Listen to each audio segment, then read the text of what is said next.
If you are not here, you are missing. These are more with me, Mamisi Nyamache Thompson. Please stay with us.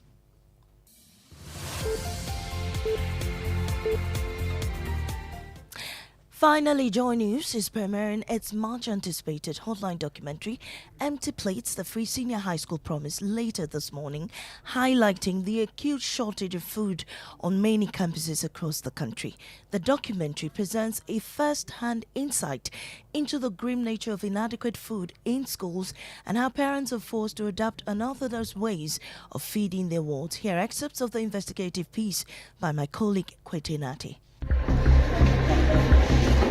Under the policy, residential students are supposed to benefit from 3 square meals, while non-residential ones get 1 hot meal. In some schools, the investigative team observed that between 8 to 15 students were assigned to a table to share a meal. The picture is no different at the Ahantaman Senior High School in the Western region. These first-year students who thronged the dining hall were expecting to be served a breakfast that was balanced in nutrition. But that isn't the case. What they had was porridge without milk and bread. The challenge has been that my daughter is constantly complaining that the food they are fed with is not enough. I've taken the pains to also provide enough food like gari and others that she can eat from her chop box. But it turns out that the school parents of this school have come together to get support for the school. So we contribute some amount of money. We're supposed to contribute twice in a term. That's 500 cedis for the first half, and the other half we contribute another 500 cedis. We tried to support, but because of government initiative, it's difficult. So for me, I sometimes, let me put in quotes, smuggled food to the school for my ward. And another concern is their food. To be frank, they are not eating any better food at all. So every time she will call, that mommy, I don't have money. The food is not enough, and sometimes it's not even good. To be frank with you, this girl left home without stomach pain. But now, she will call that mommy my tummy. She has been admitted at the hospital. They did other tests, but she said the doctors are suspecting it's ulcer. It is very bad. We are not saying they should not eat gari, but the gari is too much. They are not fed properly. They are made to work like horses. I don't know. In fact, I think this is the second prison yard. Even those in the prison, I don't think they go through what these girls are going through. To catch the full documentary airing this morning at 8:30 p.m. on the Super Morning Show and at 8:30 p.m. on the Joy News channel. Now, President Akufo-Addo says government will be cautious to strike a fine line between meeting the aspirations of citizens and staying true to the dictates of the IMF program for Ghana as the country heads to the polls in December. Concerns about overspending during elections has become a worry, especially as the economy picks up. Now, interacting with the IMF Managing Director, Kristalina Georgieva, the Jubilee House, Nana Akufo-Addo says he will stay within budgetary limits in meeting public expectations. At the end of this year, I have to go to the people of Ghana to justify my period in office and seek their mandate for my successor as the leader of my party. Mm-hmm. So, and to some extent too, some of the issues that are involved in these phenomena, these statistics that you have quoted, are intimately bound up with what is going to happen in December and the need for us to try and make a balance between the rigor that we recognize as being necessary for us to be on a good place, and as well as making sure that the interests of our people are fully protected. President Akufo-Addo also explains why he removed Ken Ofori-Atta as Finance Minister in January's ministerial reshuffle. The new Minister for Finance, you have met before, even though, but he's now stepped forward. I'm not quite sure he recognizes the full extent of the difficulties that are before him, but he has the courage of youth. and the optimism was used. But we made these changes. Our new Minister of State designate, looking for the approval of the Parliament to say, and very ambitious and intelligent young man who's a new deputy father. These are all the new arrangements that are there at the Ministry of Finance, who are working with your officials to get us that far. And the Bank of Ghana, of course. Well, the managing director of the IMF, Kristalina Georgieva, says Ghana has a unique opportunity this year to demonstrate to the world that it is committed to restoring confidence in the economy. The main lesson from this experience is that you do the right thing now to build the strongest possible foundation for growth for Ghana. And that takes me to the world. We have seen the world economy being surprisingly resilient. Global growth this year is better than we anticipated a year ago. Now, award-winning Ghanaian musician Kwame Eugene sustained injuries on Sunday night after ramming his car into a tipper truck.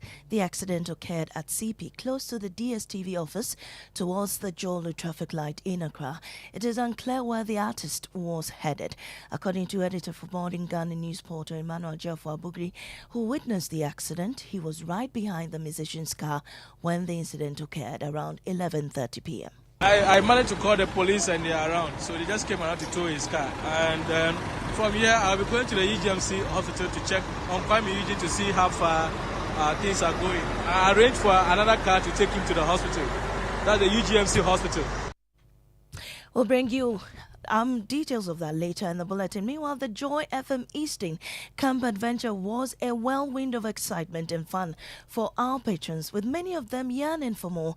The tour, which marked a celebration of Ghana Month, was packed with endless fun, with a lot of activity. Now, like dance competition, movie night visits to Asinema, Waterfalls, Konfanochi's hometown, Eukuga, and the Safari Valley Eco Park. Maxwell Agbagba has more. Scores of our patrons are circling a bonfire and singing Jama songs.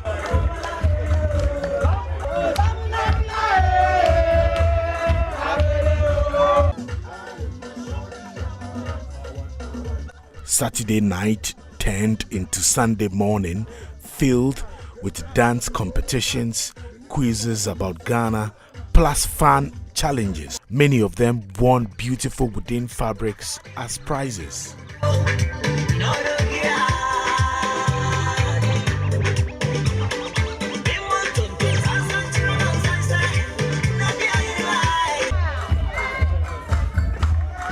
Meet retired Liberian and the oldest member of the group, Mary Akofu. She's 74. She's one of the people taking part in the Jama session.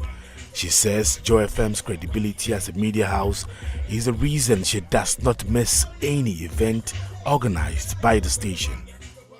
They run different programs that I like. And that was how exciting the Eastern Camp Tour was. And that's how we end the bulletin here, Joy 99.7 FM. Up next is business on the Super Morning Show. Please stay tuned.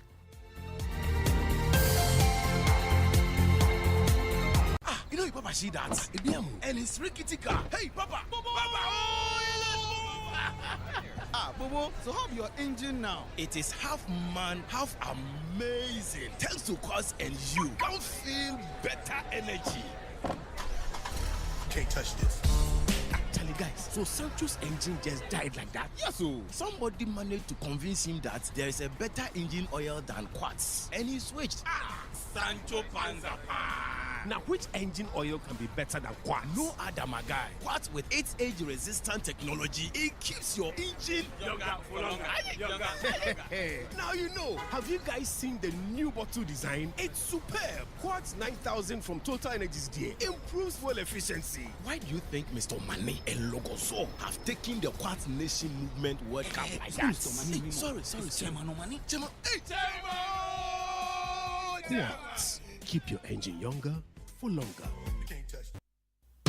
Millennium Insurance has enhanced its motor insurance policy cover to make life more comfortable for you, our valued clients, and in the event of vehicle breakdown whilst on the road. To ensure your safety and that of your vehicle, Millennium Insurance will ensure that your broken down vehicle is towed to a safe place within 1 hour of call and 30 kilometers radius from the place of breakdown. This service is absolutely free. Millennium Insurance, your trustworthy partner, is on standby to be of service to you. Contact us now on 0501 394 997 or 0501 285 821, 0501 394 997 or 0501 285 821. Millennium Insurance, your trustworthy partner.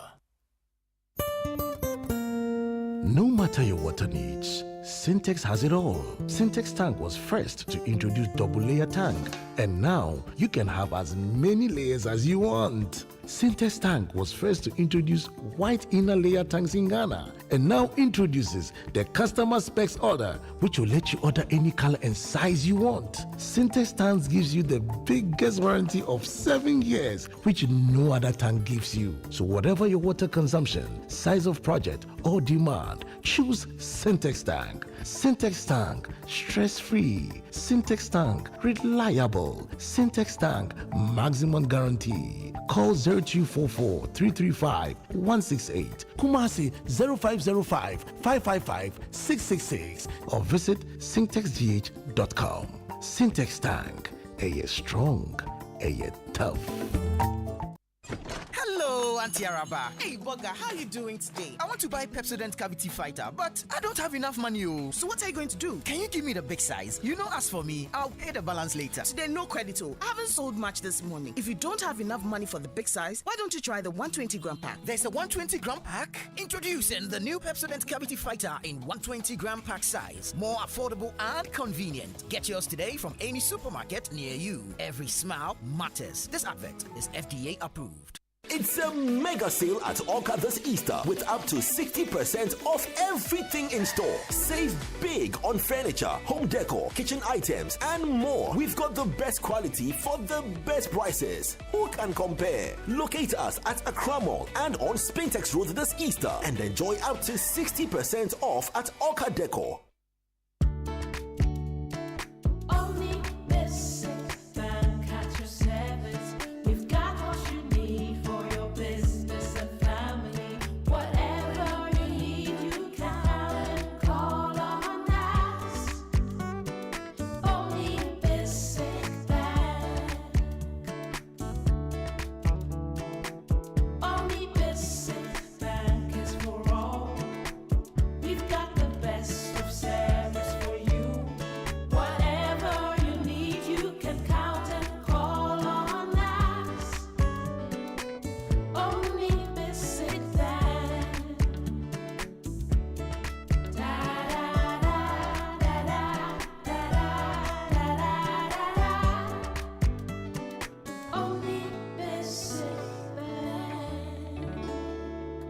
Service. Hello? Yeah, Kofi. Charlie, we spoke about going to Imperial for our motor insurance today. Shit, are you the one to remind me? I am at Imperial already. What? I told you about their motor insurance promo, right? Yeah. This time it is reloaded, my brother. Wow. Imperial General is saying, come insure with them from now till the end of April and get yourself handsome rewards. 4 coupons, special souvenirs, gift vouchers, and many, many more. And here's the catch. During this reward period, your motor insurance policy will give you an automatic 1-year life insurance cover, my brother. And now, you can also get brand new tires and other car accessories as well. It is really reloaded. Everybody qualifies. Just insure your car and you are done. Hey, Charlie, I hear I can even do it online and still get my reward. Oh yes, don't slow. Talk to your broker, agent, or call us on 0577 667 436 for further details. You can also follow us on all our socials. T's and C's apply. Imperial General Assurance. Solid protection. Right, so welcome back and thank you very much for staying with us here on the Super Morning Show on Joy 99.7 FM. And the 6 a.m. news brought to us by Total Energies. Total, we go the extra mile for you. And Millennium Insurance, your trustworthy partner. Coming up, is the Joy Business Report brought to us by Omni Basic Bank at your service. Akbafu. Hey, morning. Good morning. How are you doing? I'm good. You? Well, I'm fine. God is taking care of his children, like I keep saying. But a bit under the weather. But hey, life must still go on, isn't it? And you will be fine. Oh, I am fine in Jesus' name. But of course, this morning we have a very, very important conversation. Now, listen to this. Just listen to this for a moment. Then we get to talk about it. Under the policy, residential students are supposed to benefit from 3 square meals, while non-residential ones get 1 hot meal. In some schools, the investigative team observed that between 8 to 15 students were assigned to a table to share a meal. The picture is no different at the Ahantaman Senior High School in the Western region. These first-year students who thronged the dining hall were expecting to be served a breakfast that was balanced in nutrition. But that isn't the case. What they had was porridge without milk and bread. The challenge has been that my daughter is constantly complaining that the food they are fed with is not enough. I've taken the pains to also provide enough food like gari and others that she can eat from her chop box, but it turns out that the school parents of this school have come together to get support for the school. So we contribute some amount of money. We're supposed to contribute twice in a term. That's 500 cedis for the first half, and the other half we contribute another 500 cedis. We tried to support, but because of government initiative, it's difficult. So for me, I sometimes, let me put in quotes, smuggled food to the school for my ward. And another concern is their food. To be frank, they are not eating any better food at all. So every time she will call, that mommy, I don't have money. The food is not enough, and sometimes it's not even good. To be frank with you, this girl left home without stomach pain. But now she will call that mommy, my tummy. She has been admitted at the hospital. They did other tests, but she said the doctors are suspecting it's ulcer. It is very bad. We are not saying they should not eat gari, but the gari is too much. They are not fed properly. They are made to work like horses. Like, I don't know. In fact, I think this is the second prison yard. Even the prison, those in the prison, I don't think they go through what these girls are going through. Akbafu, yeah, empty plates, the free SHS promise. I mean, and I've heard many parents complain about this as well. And I'm just thinking about our days in SHS when we were served in the dining halls and would complain. So I'm just trying to compare that to this situation, and you can just imagine how terrible it is for them. Even if in our days, if we were complaining about food from the dining hall, then it's but you see, and that's the point. In our days, we complain because of, as always, the food that you eat at home will be better than the food you eat in the dining hall. But when I look at the food they eat today, now, and I always cite this example. When I went to Mali School and his children said, I said, oh, how was breakfast? He says, oh, we didn't have breakfast. I said, oh, what do you mean? But I saw you being served. They said they had Tom Brown without sugar and bread, so they've not had breakfast. Yeah, in our days we had variety. At least you have some bread, you have some milk. You had ekwegbemi rocks, rocks, like we had rocks, we had ekwegbemi, you had, tea, you had porridge itself, and Tom Brown. We didn't have Tom Brown, but we had beans, we had kenke, we had rice and beans, we had jollof, we had banku. Rice and chicken soup. You're lucky you. I mean, we had banku and, pork. Mali School and pork. It's normal. Okay. So we had all these things. I always remember the Tuesday afternoon, when you have kenke and fried fish, with pepper. We would go and have it. Wednesdays. Wednesday Friday. Yes, Wednesday we would have the, rice and beans. Would go for variety, that. Yeah. We had this kenke and we called it Africana, which we had a garden eggs, okra, and other things. Oh, nice. Yeah, so, because it was a mixture, we called it Africana. Look, you may not like them because it's not comparable to what you eat at home, but over time you get used to it. And it was good, for instance, compared to what they're having today. Yeah, and we should admit that there is a problem. There is. Yeah. There is. I mean, throughout the documentary, you are told, yes, nobody says free SHS is bad. What this seeks to do is to point where the problems are. Exactly. So that we can actually address those problems. But sometimes when we are told of the problems with free SHS, we pretend there are no problems. We try to defend. Yeah. Later on, I mean, you listen to the parents. They are complaining. And they say the most lucrative business these days is to be a wife of a master in a secondary school. You get to cook for the children. Anyway, let's get into the Joy Business Report with Darryl Kwao and the team who bring you this documentary at 8:30 today.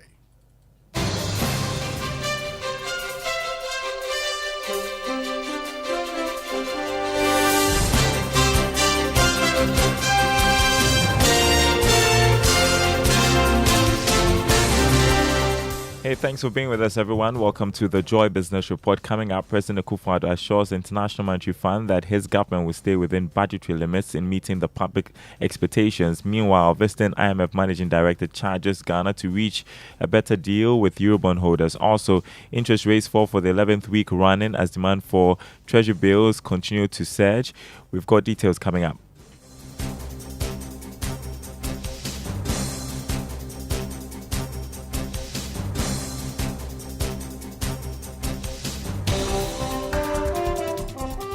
Hello once again. A special welcome to our friends listening from Kofu Radio on KTU Radio. My name is Darryl Kwao.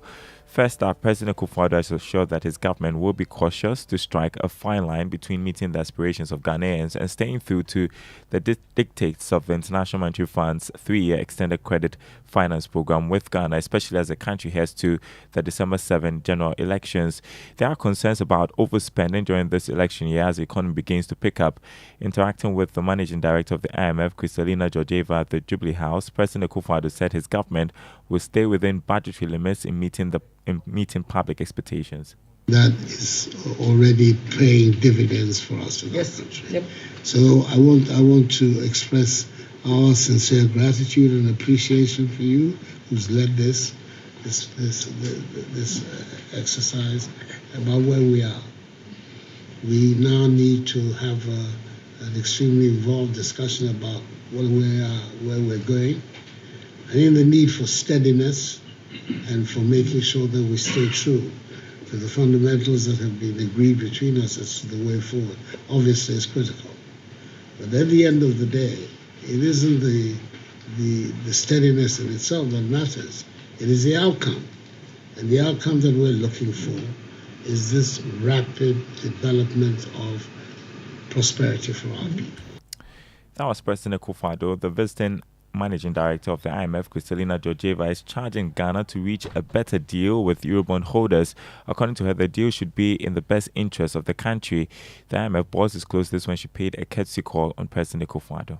You cannot allow the Eurobond creditors to twist your arm because you have done a very painful domestic debt restructuring. It hurt people here. The deal with the Eurobond has to be a fair deal vis-a-vis those that are already done. Otherwise, we risk to see what happened in Zambia, where in October I thought that the deal is done. Then the private sector twisted Zambia's arm and they tried to give them a better deal than the official creditors had. The official creditors put their foot down and Zambia lost a lot of time. So that is my reflection. Critical time, close to the top. We still need to do a bit of climbing.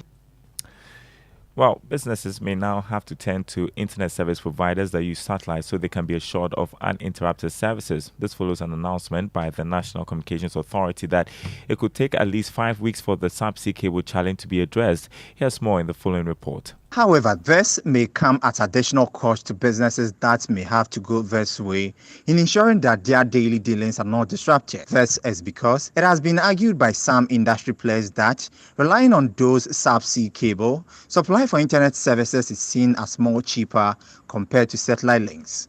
But looking at those missing out on these big contracting deals, this is something that some businesses may have to sacrifice and have to cough up some funds to deal with the situation. We are also learning that there are some firms out there that are offering business offices that are fully connected to uninterrupted internet services, For those that are working from home for international firms, this may be good to them. Again, for some of those startups and entrepreneurs, that might be the way to go. We also understand there is also one mobile network that was not hit by the subsea cable disruptions. So for some startups, maybe switching providers could be the way to go. But looking at the time that this challenge will be resolved, it will definitely come at huge cost to a lot of businesses.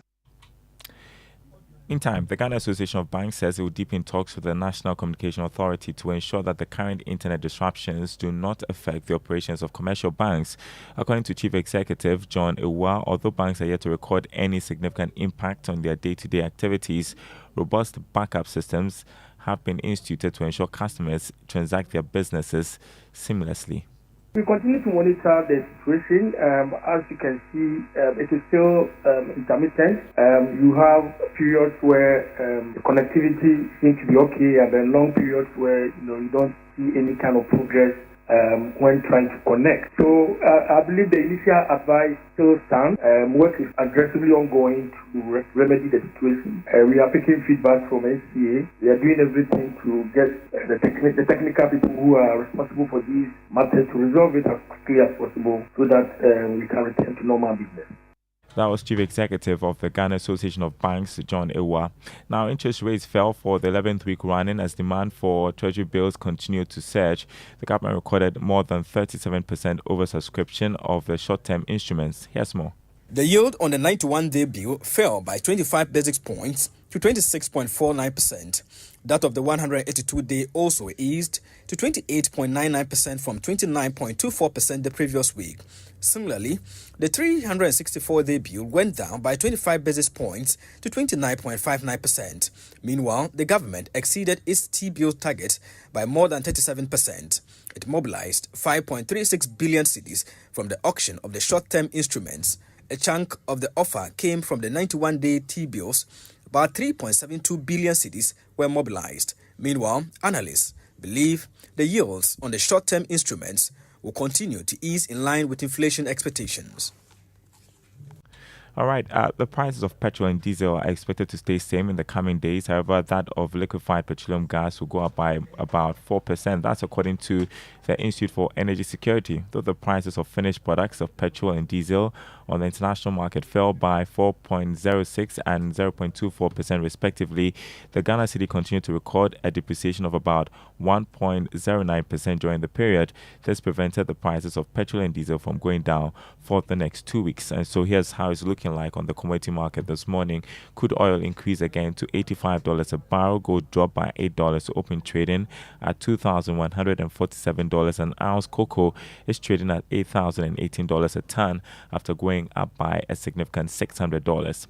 Now, based on demand and supply dynamics on the stock market, there is an anticipation of an increase in the price of MTN Ghana shares this week.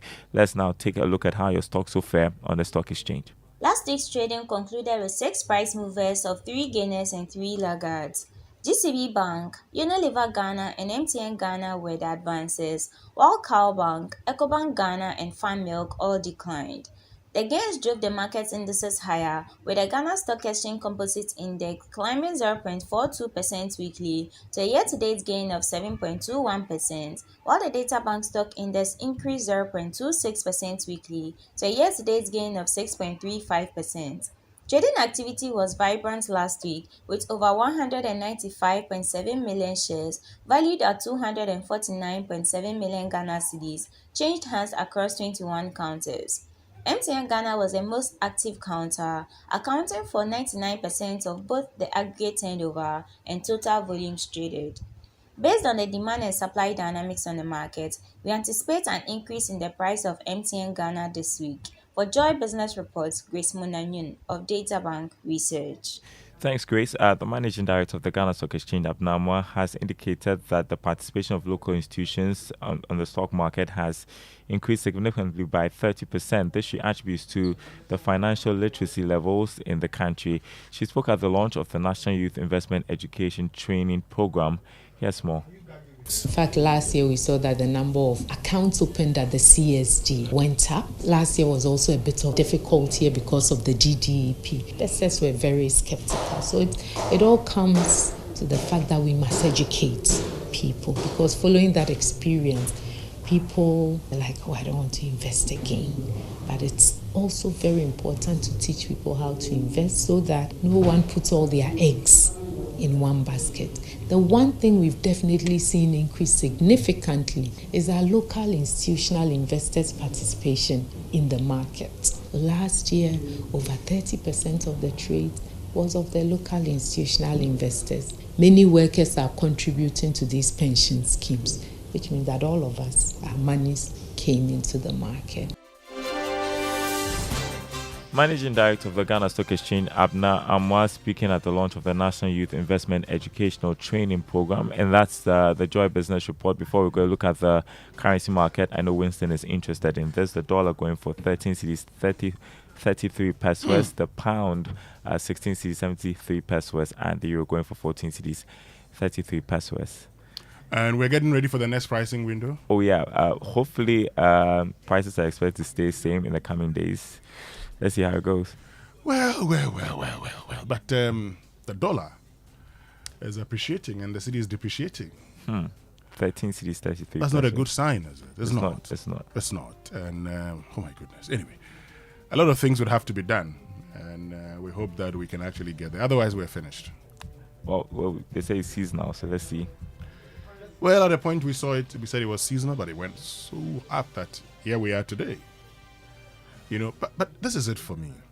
We seem to know how to get the city appreciating, but we never get to get the city appreciating.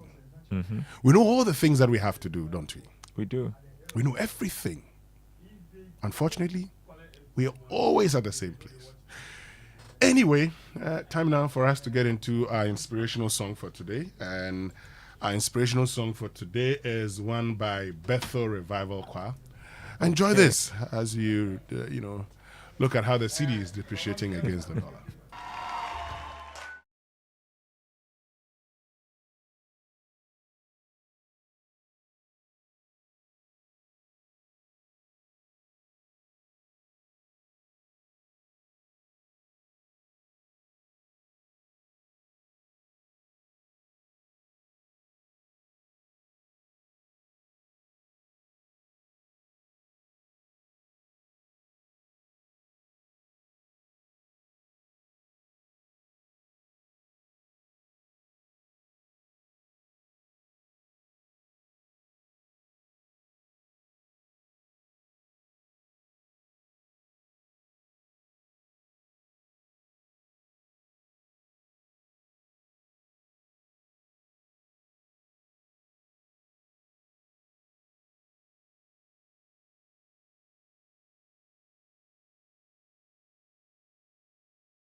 Continue. Oh, I'm just saying Maunyo. Maunyo. Tegbe. I think I had a group, was it in Latin America, performing the song. Oh, yes. And that's why I disagree when people say, you have to sing in English all the time. Well, there was a bit of English in here, but they were singing the Tegbe. But someone like Angela Kujo has shown good morning, us George that. Raffi. Yeah, good morning. and someone like Angela Kujo has shown us that it's about the rhythm, the arrangement that sells, and not necessarily the vocals. Exactly. So, we've always listened to Yusurundu. I don't understand a word of what he sings. But I love his rhythm. And this guy's song, Go, Go, Go, Ale, Ale, Ale.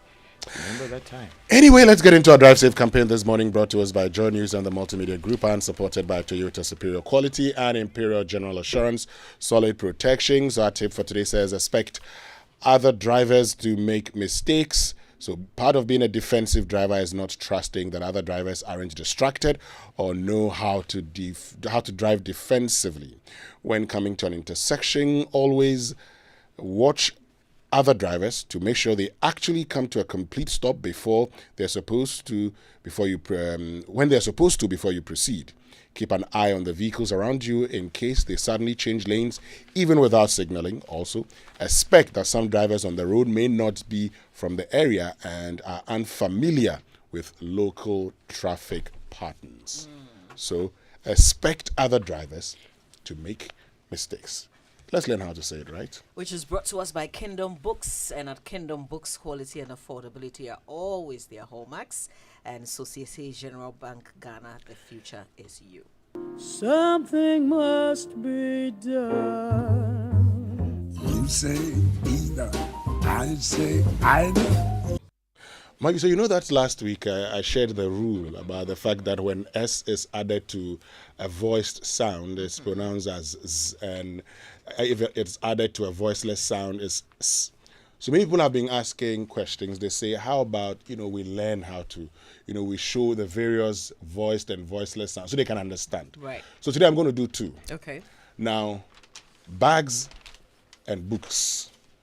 So the K sound is voiceless, while the G, as in G sound, is voiced. So if S is added to it, as in the case of bags, you can see it becomes Z. But books has S at the end, and it still remains S. So if you are confused, as we move on this week, I'll be sharing with you the various voiced and voiceless sounds so you can appreciate them and know when to go for a Z sound or when to go for an S sound. Okay, for the last time, can you say the two? Bags, books. That's how to say it right. Let's call it home,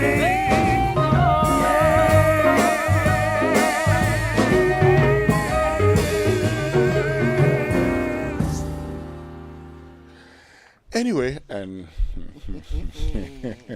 these are very simple. You see, the rules are very simple. You always say simple.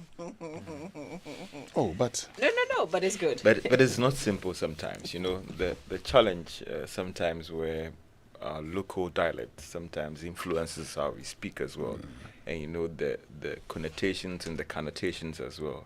See, I tell you something. It's a real challenge sometimes. I'm just saying. Yes, it is. But that's also because a lot of our teachers were not trained in English language and ended up teaching English language. I'll tell you why. Every teacher who's trained in English language must learn what you call contrastive analysis. Okay. And contrastive analysis is comparing two languages and look at areas of similarities and differences. And we say difference is equal to difficulty. Okay. So this is the point. You're on Akan.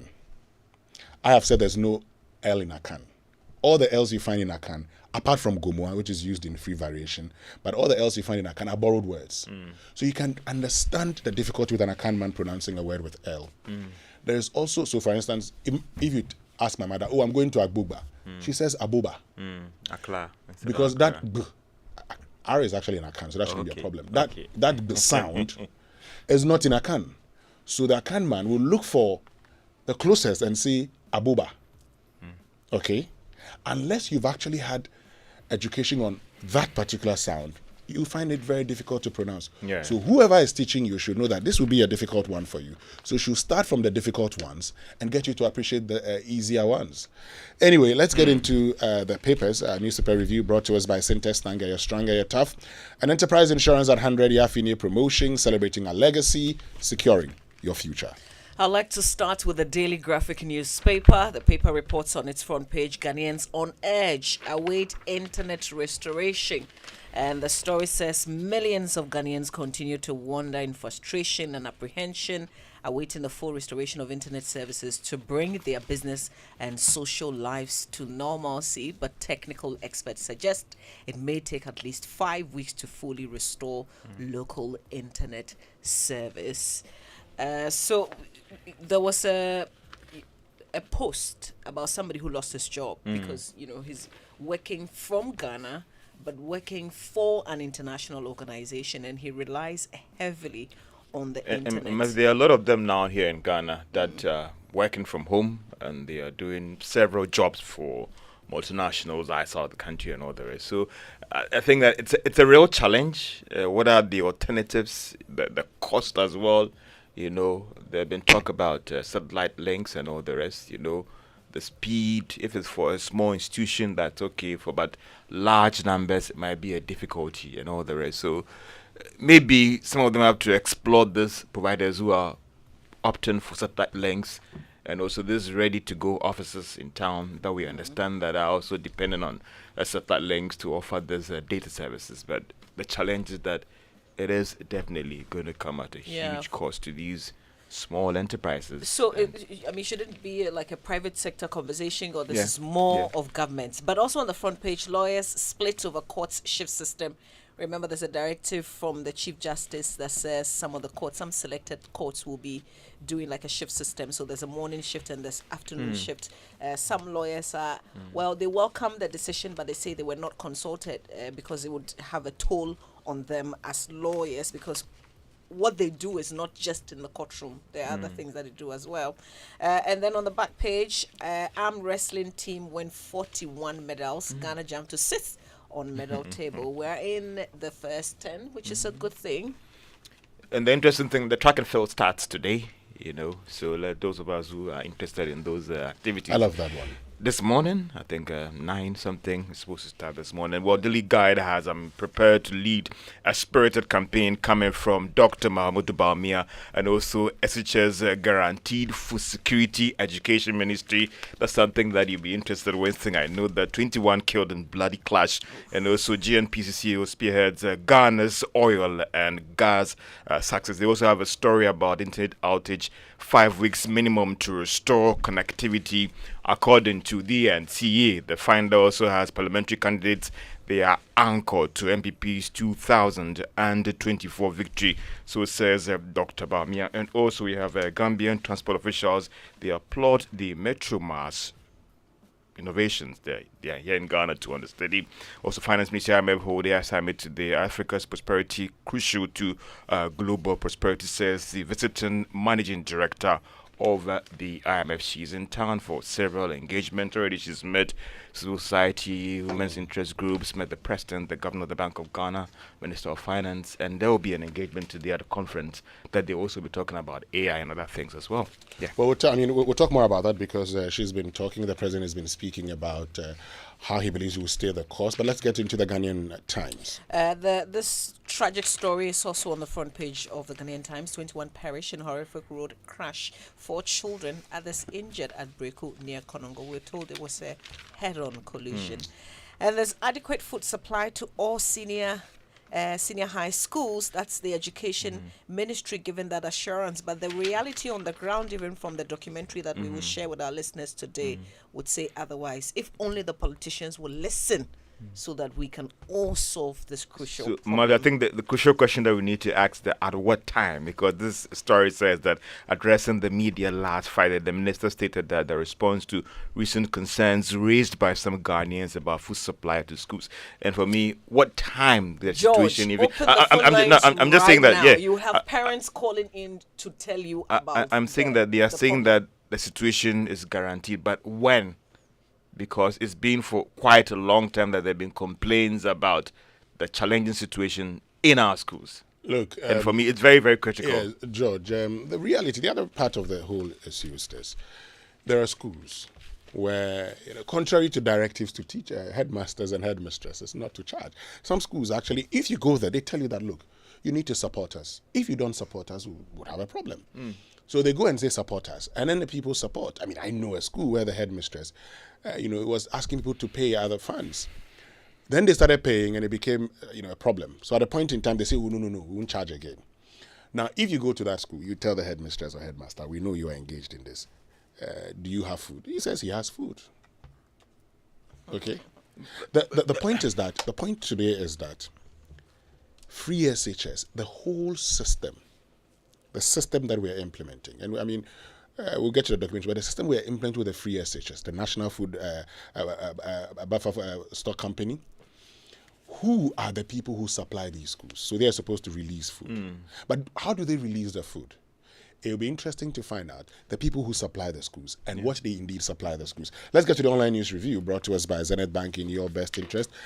Goil Good Energy and G&J Technical Services celebrating 30 years of providing backup power in Ghana. And Goil PLC, that's your CIMG Hall of Fame and 2022 Petroleum Company of the Year, has taken the lead again. So Goil has opened ultra-modern liquefied petroleum auto gas service stations. The modern auto gas service is safe, clean, and offer affordable alternative fuel for your vehicle. So look out for the Goil auto gas station in the following areas: Bema Camp Goil service station in Accra, Peshi Goil service station also in Accra, Pedu Junction Goil station in Cape Coast, and Penton Goil station in Takrade, and Kenton Krono Goil station in Kumasi. Goil delivering the safest and affordable gas at your convenience. Goil, a good energy. Yen Ara Yendia. And Zenith Bank Ghana has opened its latest branch in Techiman. Yes, we've extended our footprint and products and service offerings to Techiman and its environs. At Zenith Bank, whether you're young, old, or an SME or corporate entity, everyone can bank with us. Visit the Zenith Bank Techiman branch adjacent at Dome Baptist Church on the Kumasi Techiman Road. Exceptional service awaits you. Zenith Bank in your best interest. And myjoyonline.com this morning says musician Kwame Eugene injured after ramming his car into a teapot truck. You saw the pictures? Yes. When I saw the story or the development last night, I was like, whoa, we hope he'll be safe. Yeah, ensuring telco connectivity, resilience, Ghana's plan, Z path forward, new housing minister to resettle Akosombo Dam spillage victims, ECG only engaged in optics by disconnecting known government entities. That's Ben Boachi. And he was right on point. Talking about being right on point, I think we can just go for a wrap of what transpired on Newsfile over the weekend, because I was listening, and I heard my friend Richard Ahiagba say, now he understands the problem. Ben Boachi is, so everybody should come on board and then we solve the problem. Listen. So when you put the installed capacity in Ghana together, you are in excess of 5,000 megawatts. But installed capacity is different from available dependable capacity. I mean, you can talk about even T3 that is installed. It's been there for more than a decade. It cannot give you a kilowatt of power. So the fact that it's installed doesn't mean that you can get power out of it. So we have a lot of those power plants that cannot give us power. There are some of the installed generation like KTTP that are expensive to run because one is a single cycle plant, and also most times you have to give it liquid fuel to run. So it may be there. If you don't have the extra money to buy fuel to be able to run it, you cannot run it. And then also you have installed generation capacity that may be going on maintenance or may have been broken down. Like we have a unit at TAPCO down, we have a unit at TICO down. They are not available even though they are installed, so you can't get power out of them. We have a Mary 250. It's been down for the past 2 years, because we say we want to relocate, we want to do this, and we packed it. Essentially. So it is installed, but it's not available. My major challenge now, Ben was talking about plants going down for maintenance. It is for this specific reason that we have a reserve margin. Do we have the adequate reserve margin? If we had the adequate reserve margin, 1 or 2 plants down for maintenance will not create the situation we are in. But our major challenge today is money to buy fuel. If we had all the existing plants running, we would be eating into our reserve margin, but we could maintain some amount of consistency on lights being on. We don't have the money. And we don't have the money.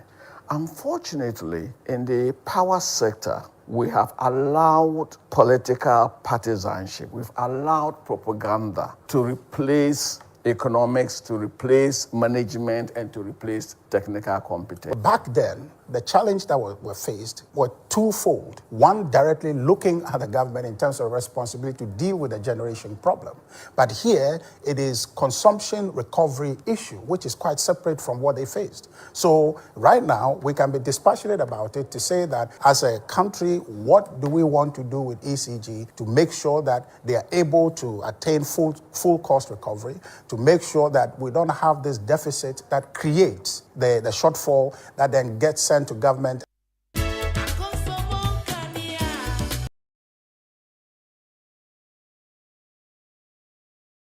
And look, I listened to Newsfile on Saturday. Dr. Kobna Donko made the point that we had to shed between 500 to 600 megawatts. And just yesterday, I mean, one of my neighbors around Teman, I live at Abokobi, Teman, sent me a message that says, since Monday, okay, in Teman, they've been off consistently. They go off in the morning, and then they have light around 7, then they go off again. I mean, let me just read this message to you about the situation. It says, in the last 1 week, we go off in Teman every day from 10 a.m. to about 7 p.m. And we go off again around 9 p.m. till 11 p.m. I think what people are asking is that, listen, whether it's load shedding, doomso or doomsaysiye, people need advance notices that, listen, we'll be going off this time. Yes, the notice is put by ACG, but it needs more update and more popular, spreading everything out that people know that, listen, on Monday at this time, if you're carrying out a maintenance work, this area is going off. Whether we want to classify it as doomsday or not, people want to be informed or given an advance notice that this area is going off at this time. Yeah. Anyway, I think we can go for the BBC News now. Yes, it's brought to us by Fidelity Bank. Believe with us and Old Mutual. 10 years of greatness in Ghana, here for a lifetime. For decades, we have helped businesses connect with their trade partners all over the globe. From Ghana to Burkina Faso, Côte d'Ivoire, Benin, Togo, Senegal, China, Morocco, France, Netherlands, and many other countries. We have made it possible to bring Ghana to the world. We have brought small and medium businesses closer to their customers across the regions in Ghana with our SME support facilities. We have brought relief and smiles to the faces of families with our employee personal loans. With our cutting-edge technology and digital support, we take the burden of complex thinking off you, making life simple. That is who we are, as close as a partner. Bank of Africa. We are indeed the African bank with the global reach.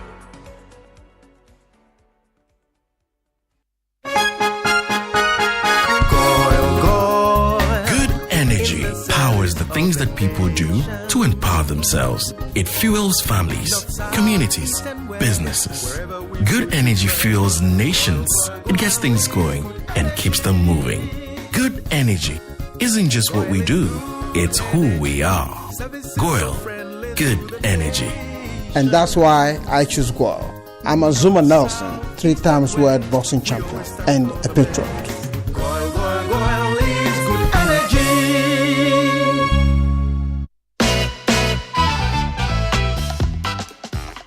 What name brightens the streets, homes, and businesses of Ghana? What company has been providing world-class backup power to Ghanaians for 30 years? G&J Technical Services. Final answer? Yes, G&J, final answer.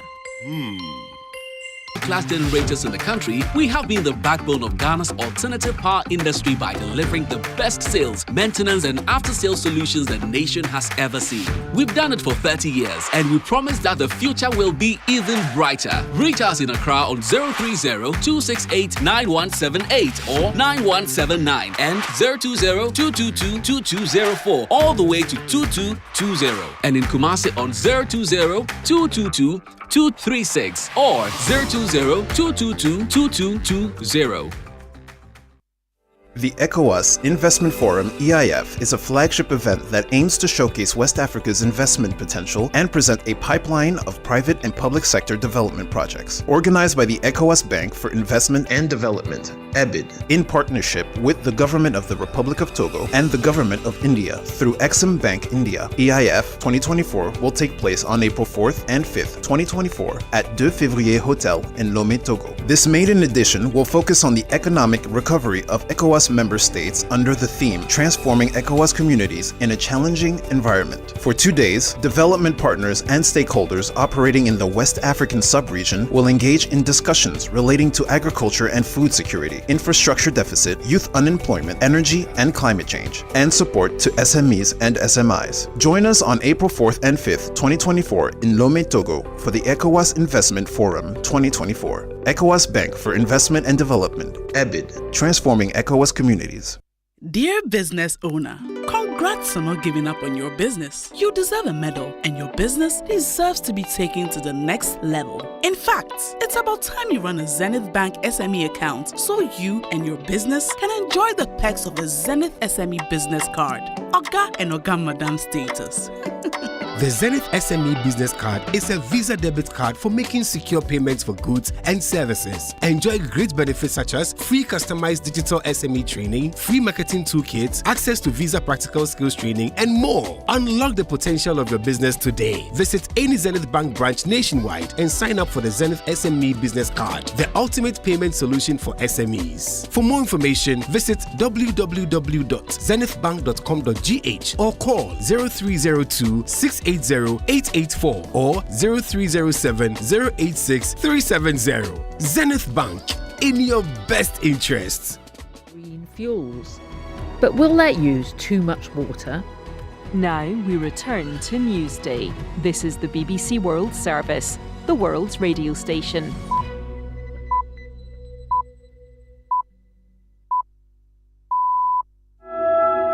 Hello and welcome to Newsday on the BBC World Service with Rob Young and Victoria Warhonda. Vladimir Putin is set to become Russia's longest-serving leader since the days of the Russian Empire, as preliminary election results give him a fifth term as president. The United States has described the election as obviously not free or fair. The Israeli military says it's taken control of Al-Shifa hospital in northern Gaza following a nighttime operation. And we have a report into the abuse of domestic workers in Oman. Women from Malawi have been telling the BBC about their ill treatment by employers. We'll speak to somebody who helped one of the women. In her note, she logged a lot of stuff that was involved with sexual abuse. After I finished reading it, at the end of the paragraph, she asked if there is anyone who can help her.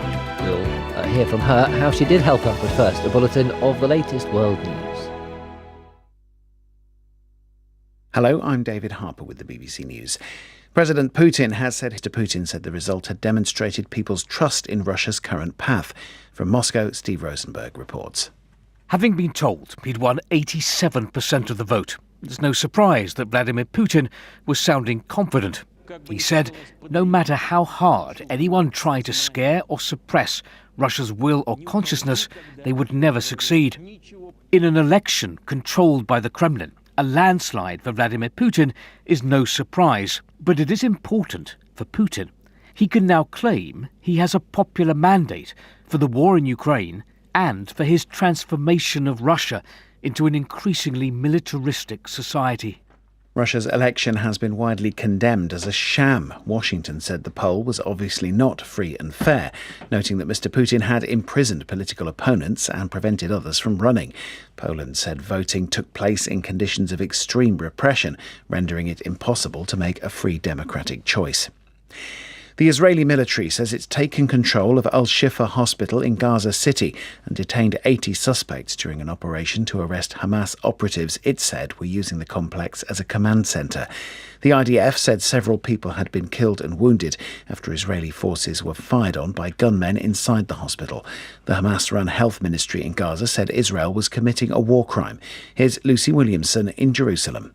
Hospitals are protected spaces under international law. There are very, very strict rules about how and when you can operate militarily around them. And so that's why, largely, a lot of people see them as protective spaces and have been sheltering there. Hundreds, thousands, sometimes tens of thousands of civilians have flocked to places like this. And that's what makes this operation so very sensitive for Israel. Hospitals like this are not empty buildings. They are full of civilians. They're full of medical staff. Hundreds of people have taken to the streets of Cuba's second city, Santiago, in a rare protest sparked by a fresh wave of blackouts and food shortages. Demonstrators chanted "power and food" as police looked on. Tom Bailey reports. Tensions have soared in recent weeks on the communist-run island amid a worsening economic crisis, but demonstrations such as this remain rare. In a series of posts on social media, President Miguel Diaz-Canel acknowledged the protests and said he was listening, but accused the United States of seeking to foment unrest. The government continues to blame US sanctions for the dire state of the economy, but critics say mismanagement is behind the current crisis. World News from the BBC. Afghanistan has accused Pakistan of carrying out airstrikes in the eastern border districts of Khost and Paktika. A Taliban spokesman said the aircraft had bombed civilian homes. He said 8 people were killed, including women and children.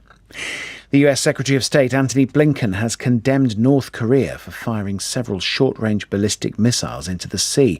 The incident coincided with his visit to the South Korean capital, Seoul. Our State Department correspondent Tom Bateman is travelling with Mr. Blinken. The US described firing the ballistic missiles as a threat that, like others by North Korea in recent years, undermined regional security. It's unclear whether the launches were deliberately timed to coincide with Mr. Blinken's visit to Seoul. They also followed an 11-day military exercise by US and South Korean forces, and such drills routinely lead to a response from North Korea's leader, Kim Jong-un. Tensions between North and South have been mounting, with few signs of a way to dent the cycle of escalation of the last few years, especially with the North's isolated and nuclear-armed leader getting closer to Russia during the Ukraine war and supplying Moscow with artillery and other weapons. All schools in South Sudan have been closed as the country experiences an extreme heat wave that's expected to last for 2 weeks. The Health and Education Ministries have advised parents to keep all children indoors as temperatures are likely to rise to 45 degrees Celsius. The UN's Deep Sea Mining Agency, the International Seabed Association, is to consider whether Greenpeace should be stripped of its observer status when it meets in Jamaica today. The campaign group has been accused of disrupting a research expedition in the Pacific. The row concerns access to billions of dollars worth of metals on the seabed. Environmental groups say sending machines down to collect the metals would cause irreparable damage to the Earth's last pristine ecosystem. BBC News. Imagine this. Your employees spend 1/3 of their lives at work. That's 13,000 days or 110,000 hours dedicated to their jobs. At Old Mutual, we don't just see the numbers, we see the faces and the dreams behind them. With our tailored group life insurance and pension plans, you can provide your employees with employee benefit schemes that gives them peace of mind for their futures and for their families. Make the choice that shows your commitment to your employees today. Call 0509-551-609 or email corporateservices@oldmutual.com.gh. Old Mutual, do great things every day. There are some classy celebrations that calls for whipping out your favorite China sets. Same goes for your luxury vehicle. Just any engine oil won't do. Premium understands premium best. The new Shell Helix Ultra 0W20 SP with carbon neutral properties is the one for your premium car. It's a fully synthetic motor oil designed using the Shell Pure Plus technology. Prevents dirt buildup with exceptional cleaning power, leaving your pistons cleaner than a whistle up to 50% more than the industry standard, and gives you stronger, long-lasting engine performance. So, if you want your classic car to run smoothly like a Ferrari for years to come, use the Shell Helix Ultra 0W20 SP with carbon neutral properties. Shell Helix Ultra 0W20 SP, designed for ultimate engine performance. Great news is here. Batmat is here again. XXL clearance sale. Guaranteed savings. From now till the end of April, the big sale continues. Get discounts of up to 70% off sanitary wares, light tiles, waterproofing, and all other product families. It's the year to get things done. Visit our showroom at the North Industrial Area next to the Winners Chapel, Ghana. Don't miss out. Batmat, welcome home. Coffee in your cup and Joy on the set. The Super Morning Show is always the best bet on Joy 99.7 FM.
These days we are not doing David.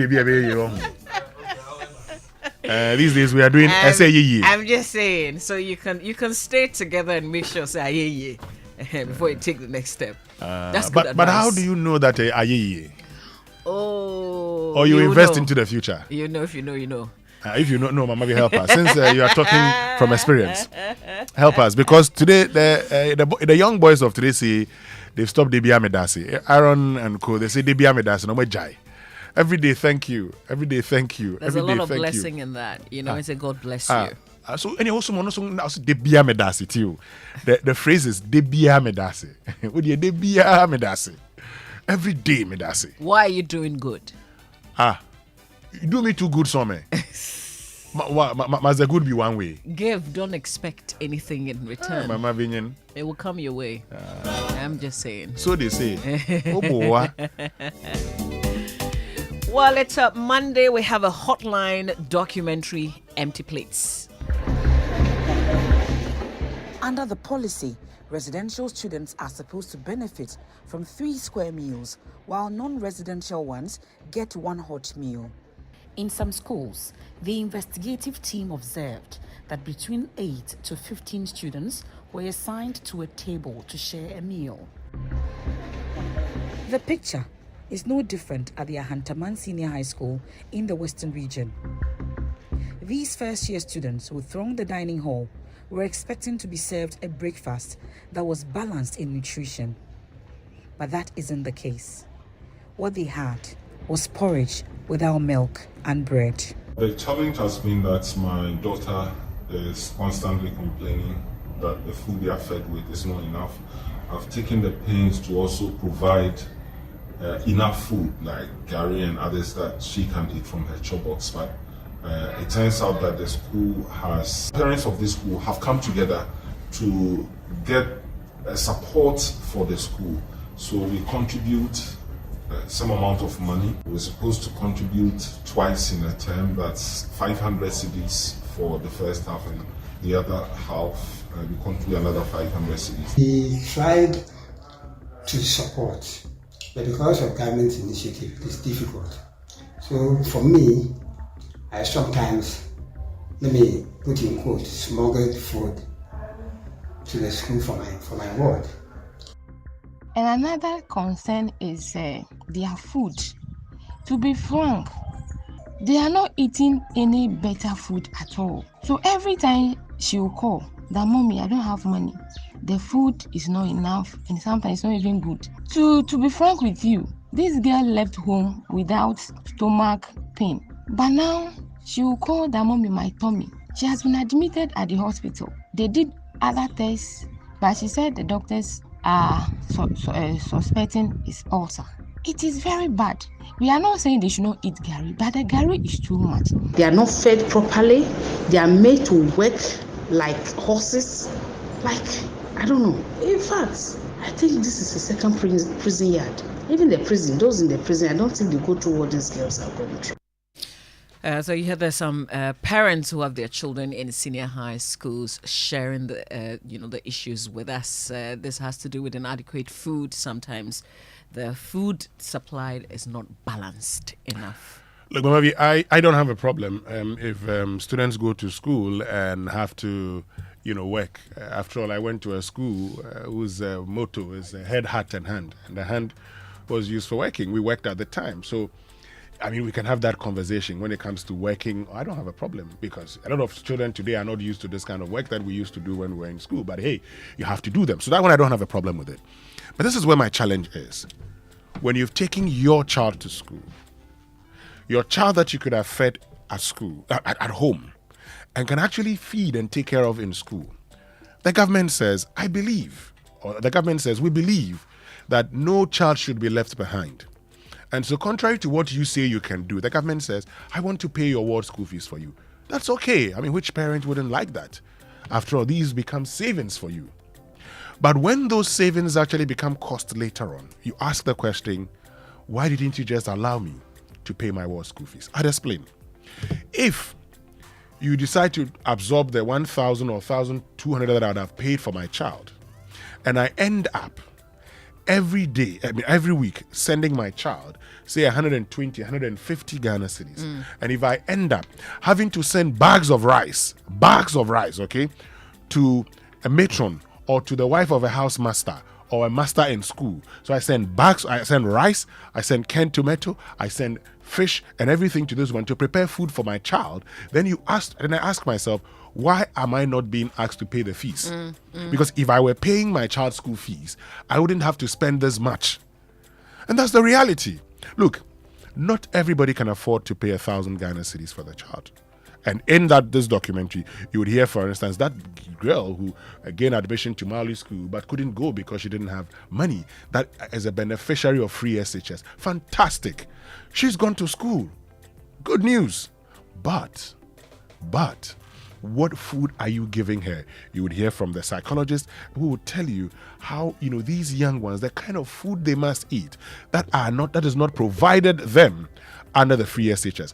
I have consistently made reference to Maoli School when I went there, and I saw these young ones, and they had breakfast, and I said, "Oh, I hope you enjoyed your breakfast." They said, "We didn't have breakfast." I said, "Oh, come on, I saw you being served breakfast." They said they didn't have breakfast. I said, "How is that possible?" They said, "Oh, we had Tom Brown without sugar and bread, so that's not breakfast because they didn't have sugar and bread." Think about it for a minute. How do you eat Tom Brown without sugar? But that was their reality in 2022 when I was there.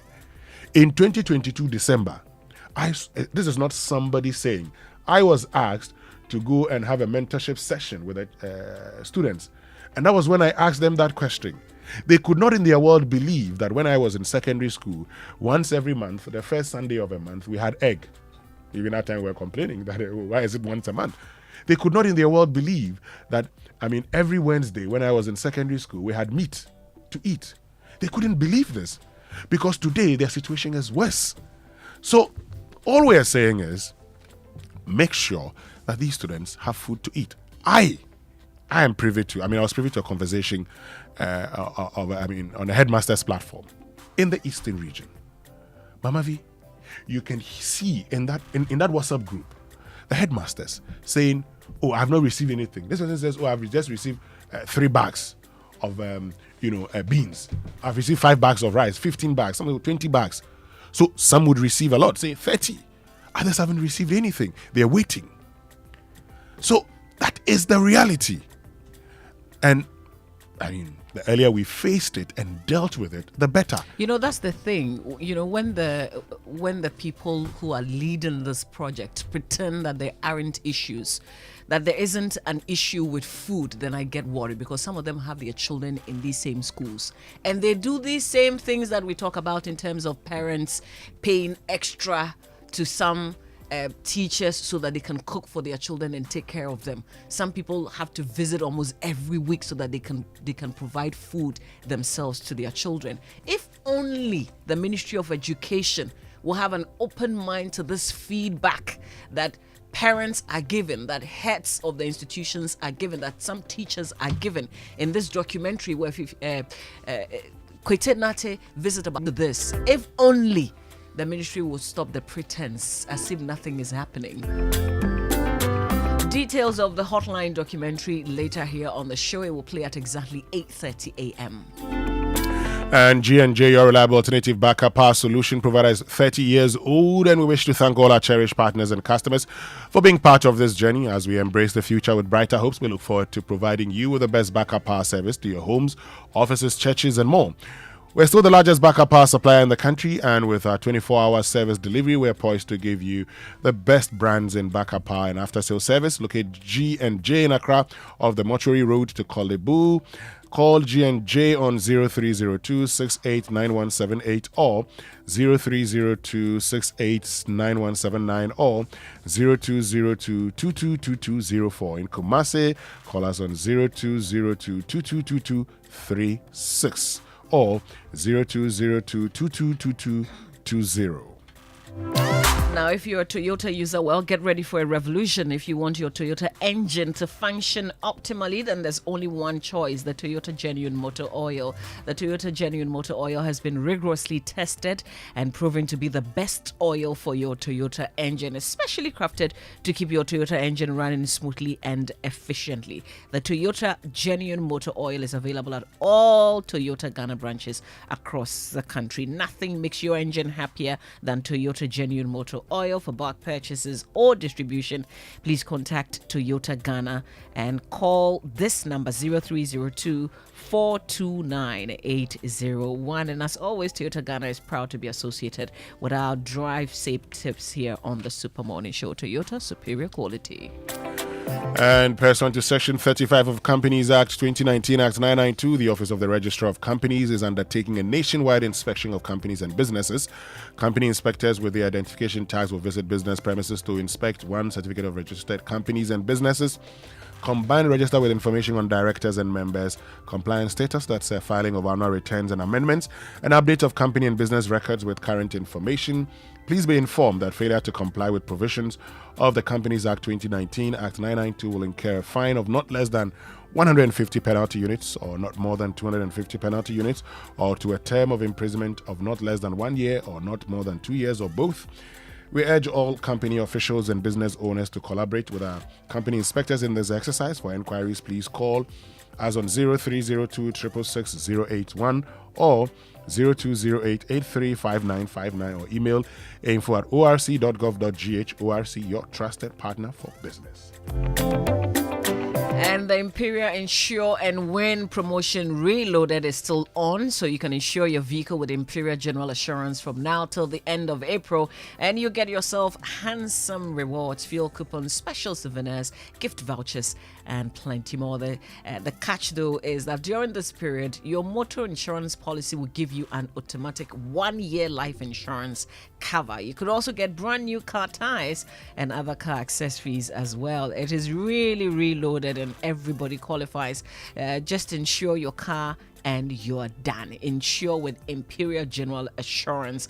Call Imperial General Assurance on 0577 667 436 or just simply talk to your broker or any of the agents across the country for further details. You can also follow Imperial General Assurance on social media. Terms and conditions apply. Imperial General Assurance, solid protection. And if you ever tried to push a pool door, you know it doesn't work, yeah? Mm-hmm. Of course, it will never work. Same goes for when you put the wrong engine oil in your luxury vehicle. Introducing Shell Helix Ultra 0W20 SP, specially formulated with a unique Shell Pure Plus technology that actively helps lubricate and clean your engine, giving your premium car peak performance. Shell Helix Ultra 0W20 SP provides unsurpassed wear and sludge protection, leaves your pistons cleaner than a whistle, up to 50% more than the industry standard, and enhanced fuel economy. Shell Helix Ultra 0W20 SP is designed to be safe for the environment with a significant reduction in carbon emissions. I could go on and on and on and on and on, but hey, the only way to prove the value of Shell Helix 0W20 SP is to try it yourself. Premium rolls best with premium. Get Shell Helix Ultra 0W20 SP made for premium today. And for your books and stationery, for that furniture, you know where to go. It's Kingdom Books. It's your number one supplier of quality office essentials, equipment, and furniture at affordable prices. The good thing about Kingdom is their online store, so you don't have to go through the hassle of either driving through traffic to visit a Kingdom store. All you need to do is just log on to kingdomstoreonline.com. Shop online at your convenience. They will arrange delivery to your homes and offices within reasonable time. They offer free delivery within Accra and Tema, and they also accept payment via Momo across all networks. Terms and conditions, however, applied. Kingdom, quality and affordability are their hallmarks. kingdomstoreonline.com. Remember, log on anytime and just start shopping.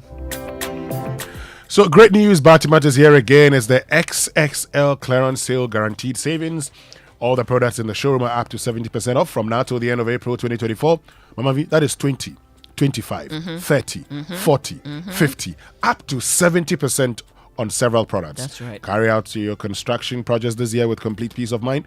Don't miss this opportunity as the year to get things done. Batimat is home for some of the best brands in building solutions. We are the leading distributors of Legrand electrical products like distribution boards and enclosures, switches and sockets, breakers.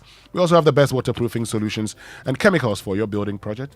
Other products include tiles, lights, office furniture, sanitary wares, bathroom accessories. Enjoy great discounts on all these items. It's price craziness at Batimat from now till April 30th, 2024. Visit our showroom at the North Industrial Area next to Winners Chapel, Ghana, close to ECG Aveno. Call us on 0544 314553. Don't miss out. Batimat, welcome home. And time is running out to fuel your adventure for free. Get reliable motor insurance and receive free fuel for your car. Get the cover you need now with SG Ghana's Sound Drive Insurance before 31st March 2024. That's the end of this month. Enjoy up to 500 Ghana cedis worth of free fuel to take you places. Don't wait until it's too late. Act fast and visit any SG Ghana branch today to buy or renew your motor insurance, ensuring you're covered and ready to hit the road. Sound Drive plan is underwritten by Allianz Insurance. Terms and conditions apply. Societe Generale Ghana. The future is you. And I was just watching the Manchester United Liverpool. In the studio here, we can watch it. I know that Sami Odame, who left Chelsea for Liverpool, is not happy. But you know, a poorly maintained car engine can age faster. That's why we offer specially formulated quartz engine oil with age resistance technology. It's a breakthrough innovation that ensures optimal performance for your engine and improves protection against mechanical wear by up to 74%, even under extreme temperatures and pressure. Choosing quartz from Total Energies is choosing the engine oil that keeps your engine running efficiently and effectively. Quartz, keep your engine younger for longer. Good morning to Professor John Japon. Liverpool is actually very good. I was surprised yesterday about Manchester United's performance, but they did fantastic. Let me say good morning to Professor John Japon again. This is a special good morning, Professor John Japon. Sorry for your loss. I'm waiting for your message this time around. Stay with us. We've got your birthday messages and we've got the Sports Center all coming up here on the Super Morning Show. Keep this frequency clear. 99.7. Coffee in your cup and Joy on the set. The Super Morning Show is always the best bet on Joy 99.7 FM. Imagine strutting into the most anticipated wedding of the year. Only to see 7 other girls wearing your exact same outfit. You are special and one of a kind, and that's why whether it's voice, data or SMS, you get to enjoy personalized offers tailored to your specific needs with MTN Just For You. Dial *141# or select your options on the My MTN app to redeem your unique Just For You package on Ghana's best mobile network. MTN. Have you ever thought of the one that makes you complete? An escape from the clutches of interest charges. With the Standard Chartered Visa debit and credit cards, payments are completed at the speed of light, intertwined with interest earning accounts. You also get unbelievable rewards every time you swipe. You have access to over 1,200 airport lounges worldwide. High credit limits of up to 100,000 Ghana cedis and up to 50 days interest-free with our credit cards. You also get to enjoy full multi-trip travel insurance for 90 days. Fees discounted at your feet with our globally partnered merchant points. Bills are always settled. Call toll-free on 0800 740 100 or 0302 740 100 or reach us via email on feedback.ghana@sc.com. Standard Chartered, here for good.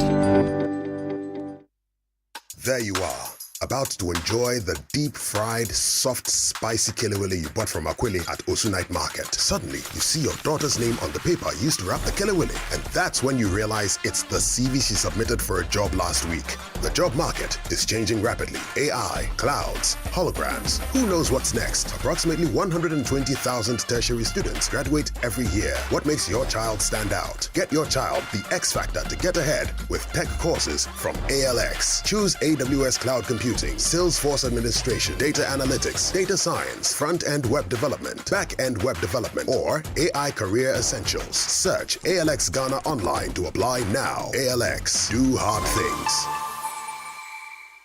This election, ask your favorite politicians about their plans for tackling climate change and improving access to water, sanitation, and hygiene. Let this define who you vote for.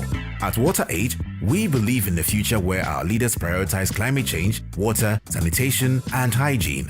Your vote can make this possible. Wake up, good morning, good morning.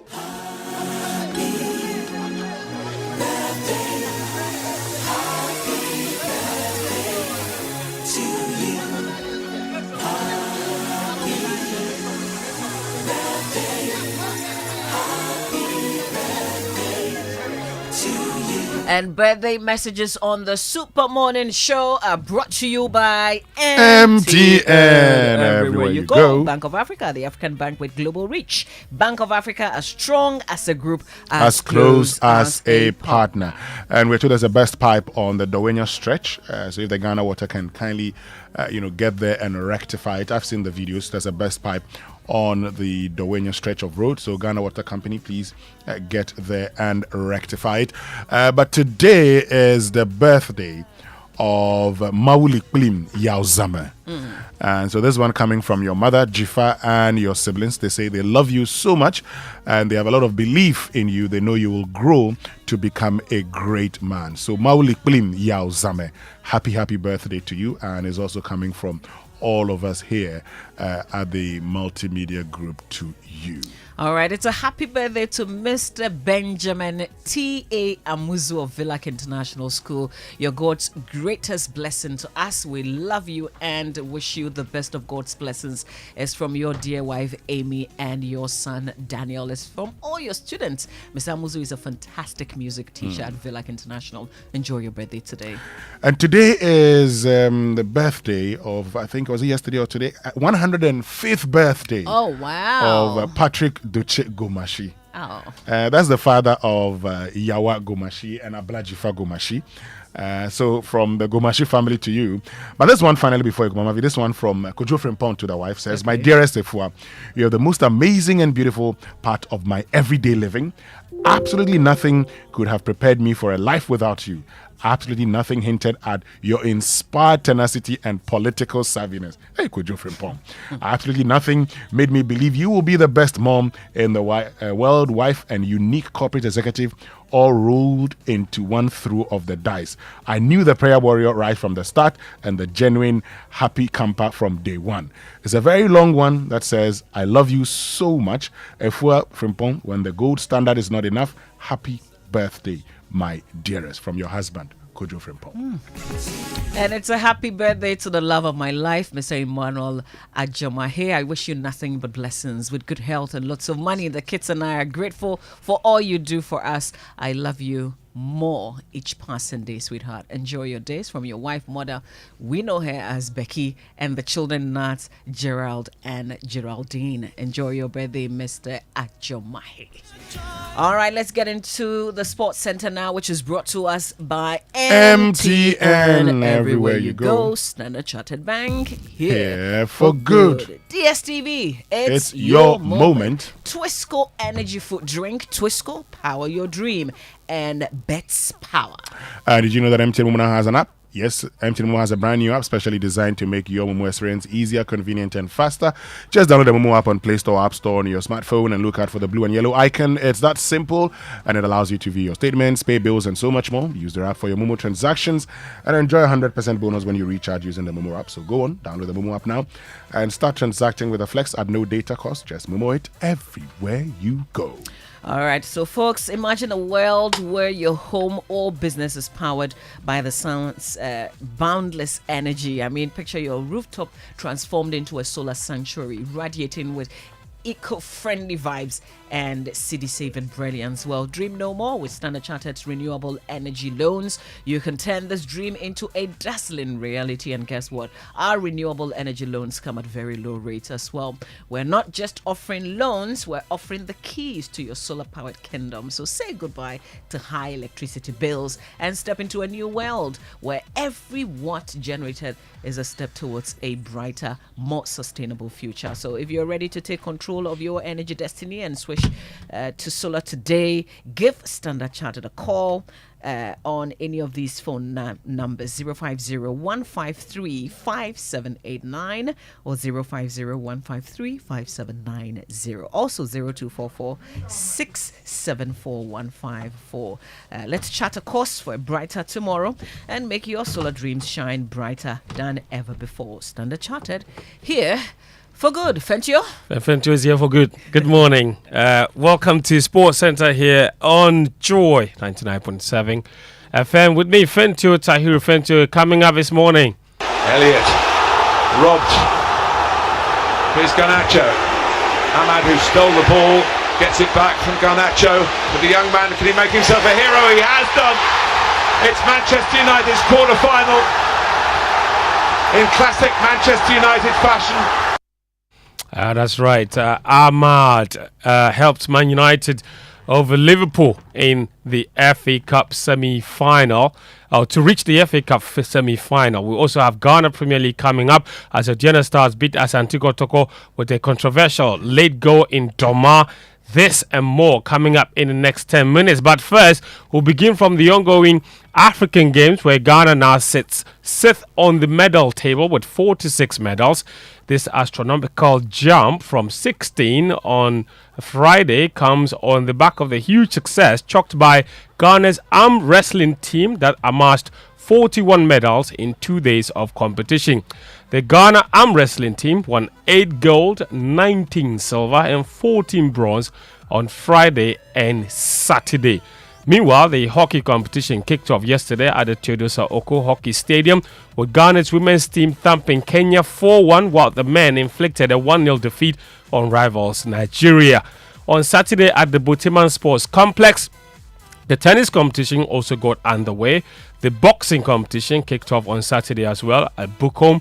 Abubakar Kamoko, the son of Bukom Banku, he's guaranteed himself at least a bronze medal after reaching the semi-final of the 86 kg cruiserweight event. Olympic bronze medalist Samuel Techi also secured a place in the semi-final after a first-round knockout win over Morocco's Mehdi Beshami. What it means is that Samuel Techi has also guaranteed himself at least a bronze medal. Meanwhile, Mohamed Aiti is also in the semi-final after recording a decision win over Zambia's Mago Nene in the 48 kg event. That's another guaranteed bronze medal for him. So for boxing, at least 3 guaranteed bronze medals for Team Ghana already. Ghana's amateur national team head coach is Dr. Ofori Asare. He is confident the Black Bombers will win many medals for Ghana. We have a female male team. We know very well that our female team is not strong, but we believe that we can build them for a better future. So if we are able to get medal at the female, fine. If not, we will encourage them for another. For men, there's no way we are going to get medal more.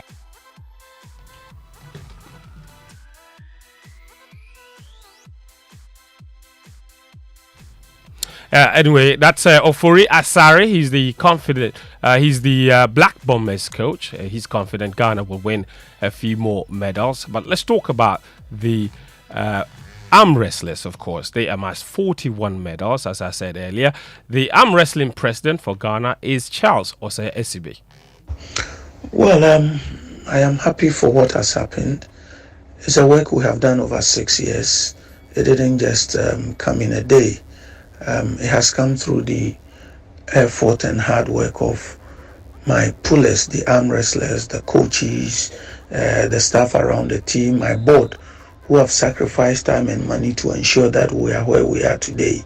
The few partners who have believed in arm wrestling and the great support they have given us, I am so grateful. The Ministry of Youth and Sports, the Chief Director, the LOC, for believing that arm wrestling will be able to do something great for Ghana. That's the president of the Ghana Arm Wrestling Federation, Charles Osei Esibe, there at 9 a.m. this morning at the University of Ghana Sports Stadium. The much-awaited track and field events will kick off, featuring the men and women's 100-meter heats later this evening. Team Ghana is presenting 40 athletes, 22 male and 18 females. Speaking at a press briefing yesterday, President of Ghana Athletics, Ba Afuseni, has assured Ghanaians his team will deliver. Ghana, we are ready. Athletes are ready. Our coaches are ready. Honorable Minister is ready. The LOC is ready. Ghanaians are ready. Tomorrow is the D-Day. The day has arrived, and Ghana athletics, through our athletes, we will deliver. We are not going to disappoint anybody. Come Friday, we are going to be counting our gold medals.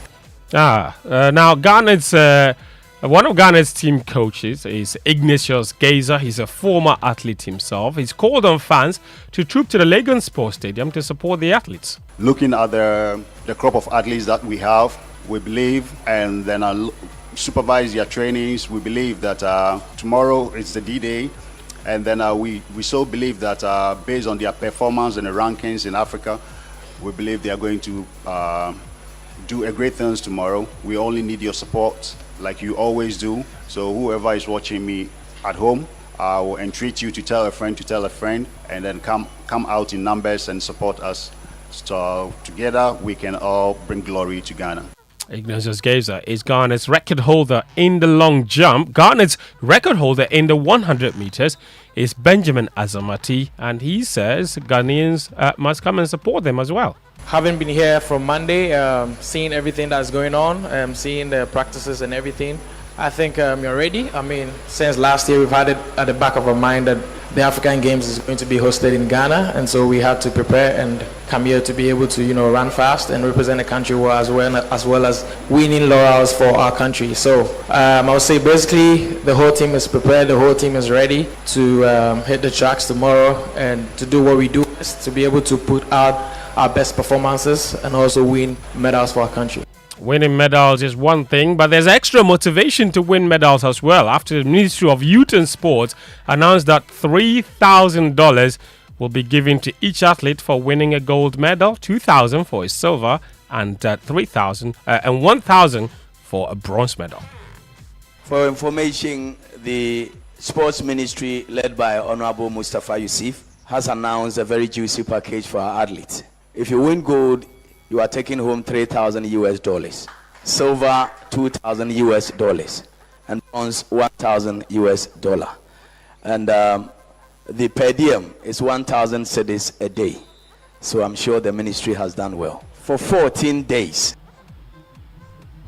Interesting. Lots of money being mentioned there. So extra motivation for the athletes to perform. The Black Princesses, they will take on Senegal in the semi-final at 8:30 p.m. tonight at the Cape Coast Sports Stadium. The Princesses head coach is Yusuf Bazigi. He says Senegal is a team he's familiar with. Looking at tomorrow's game against Senegal, we have played Senegal in Dakar and in Kumasi.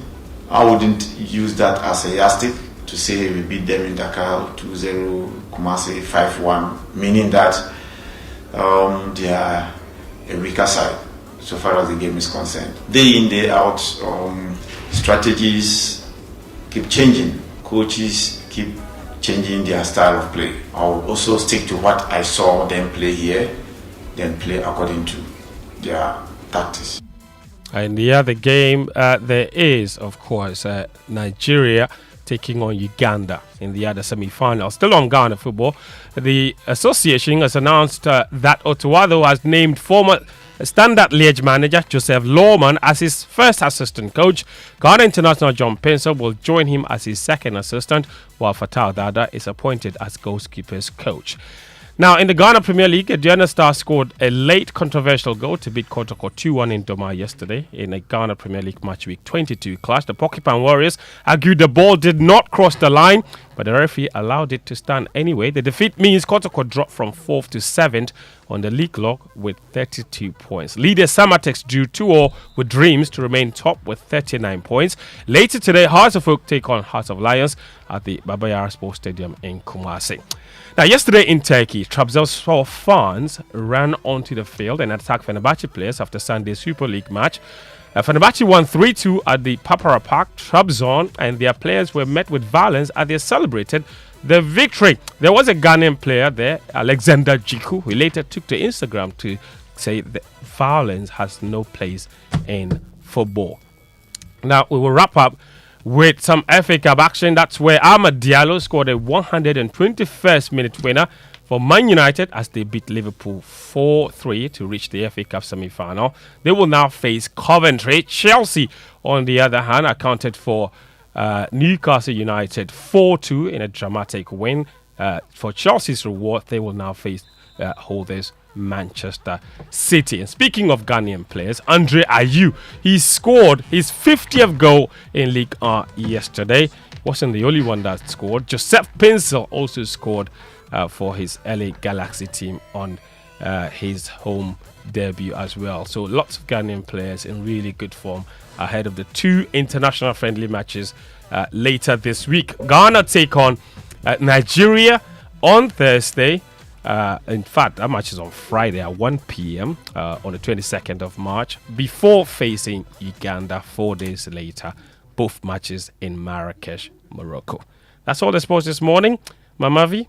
And we have tickets to give away to anyone that wants to go and watch the track and field event. Okay, so we'll come back. That's for today, yes. We'll come back and talk about the how, right? Yeah. We'll talk about we'll the give how them in a away bit. here. Yeah. So let's join Uncle Iba White for Food for Thoughts, and then we'll come back and talk about how people can get a hold of that ticket. Food for Thought is brought to us by Roverman Productions.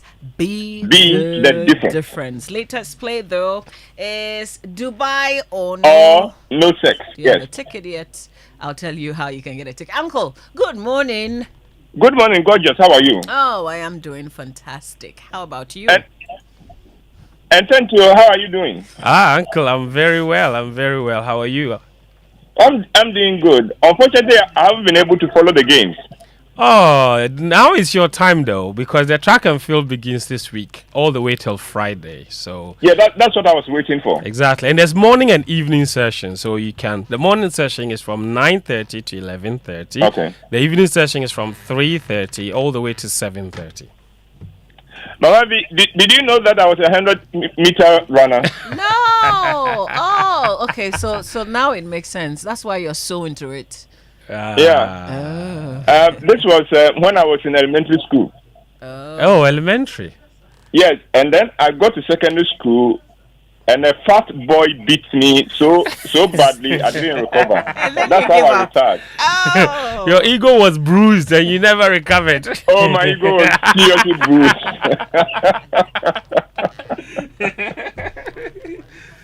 So Mama, that's how I retired from athletics. I see. The guy is so a friend of mine. Whenever we meet, he reminds me of how he beat me and got me out of. Oh, he still does. Oh, he's still a very close friend. He's still a very, very, very close friend. A dear friend. Good morning, Odoi. It's your story I'm telling.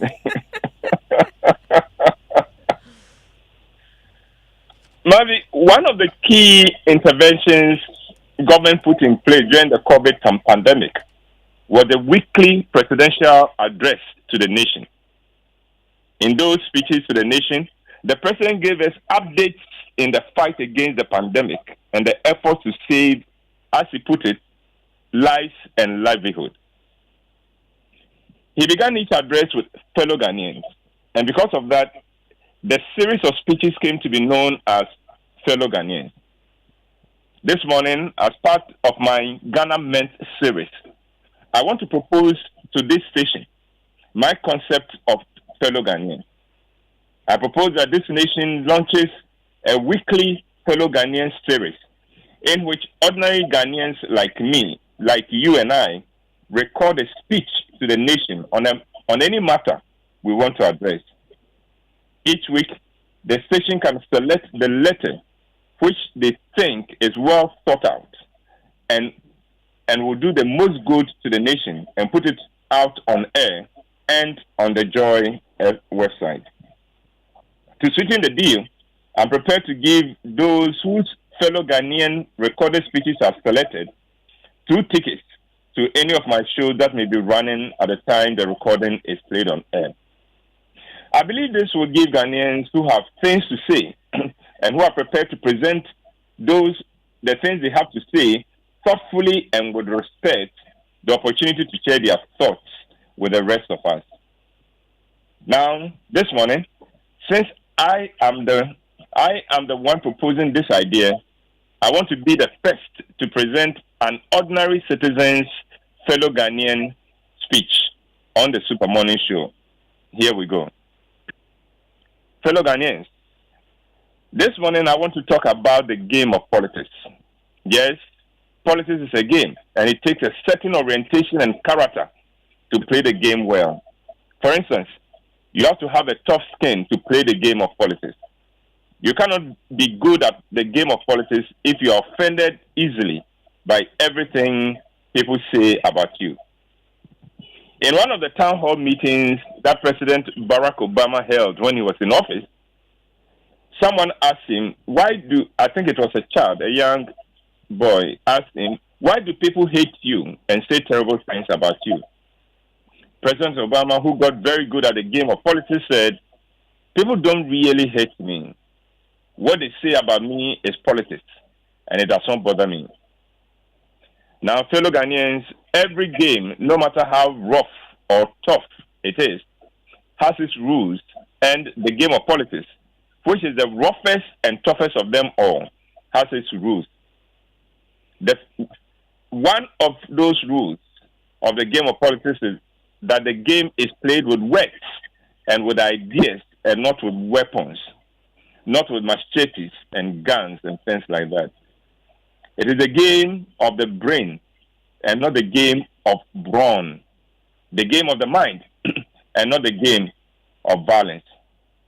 Fellow Ghanaians, if we understand politics to be a game, a tough game, a rough game, but still a game, then I hope that we would all work to avoid violence in the December polls.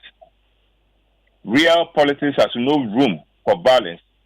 And if we lose even one Ghanaian life as a result of the elections, it is one life too many to lose in the national elections. Unfortunately, in Ghana, we have embraced violence as an essential part of our politics. We hear reports of political parties going to the extent of recruiting and training macho men and goons to attack and harm their opponents and to sabotage and disrupt the system when things are not going their way. I remember one elections when we had macho men going around polling stations seizing ballot boxes. That is not how politics should be played. Politics should not leave a nation divided and unstable.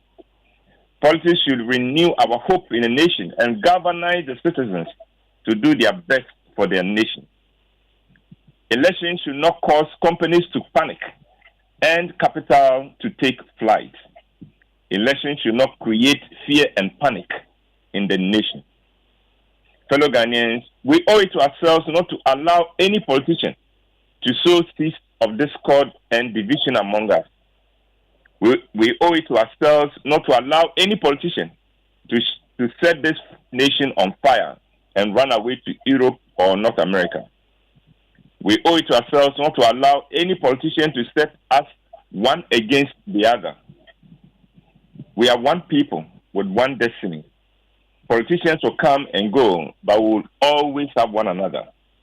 So let's insist that the game of politics is played right in Ghana. Fellow Ghanaians, let's make Ghana win this December as we vote in a new president.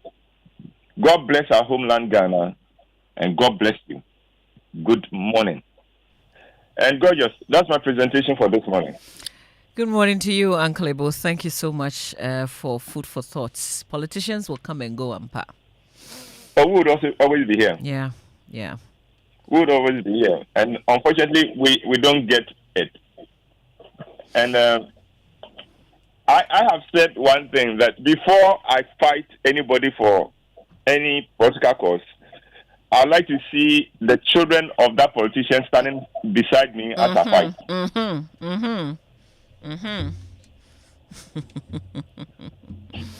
Well, if only we all insist on that. Uncle, thanks, though. We have a date on Thursday. We have a date on Thursday, and end of this month, we have a date with Dubai or no sex. Absolutely. And the physical, let me inform our patrons that physical tickets will be at the various outlets by tomorrow. So when you go there from tomorrow, you'll get physical tickets as well. All right. Uncle, thank you so much. Have a fruitful day.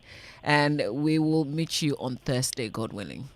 Yes, and indeed. And God bless you too. All right, that's Uncle Wide with Food for Thought, which is brought to us by Riverman Productions.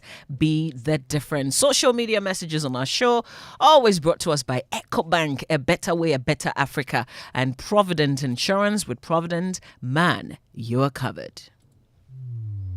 Across Africa, a new era has begun, shifting our focus to a new horizon, connecting us with one purpose: to create and share opportunities to grow.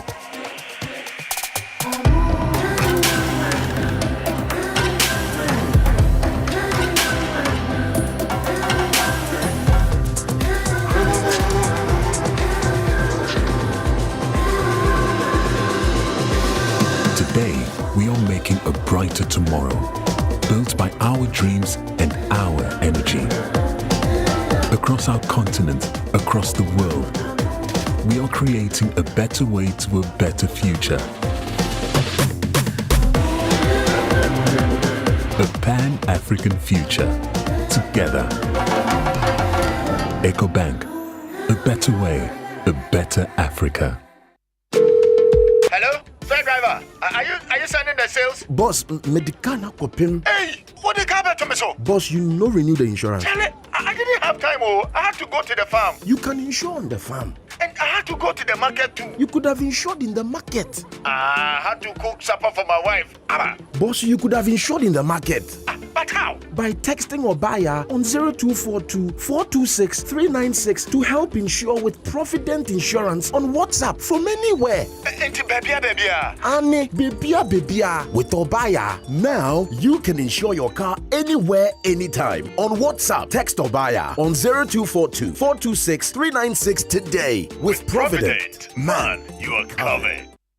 Riverman Productions, in partnership with National Theatre and Joy FM, present an original Igbo White play, Dubai on No 6. Barney, darling, do you know where Simon and Diva went for their annual vacation? To Dubai. Oh, so you know. And the year before that's the way the Caribbeans. Where have you been on vacation with me, your wife? Ajwa, you and I have been at Kwewu for Easter. Kwewu. Winneba for Abuache. Elmina for Bakatu. Elmina. And we have been at Keta for... Keta. Barnabas.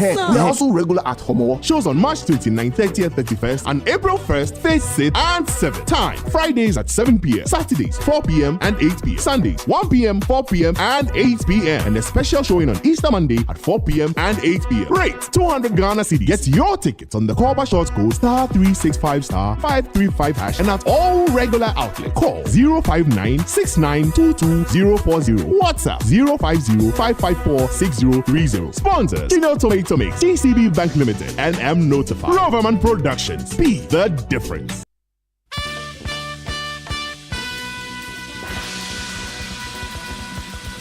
Coffee in your cup and Joy on the set. The Super Morning Show is always the best bet on Joy 99.7 FM.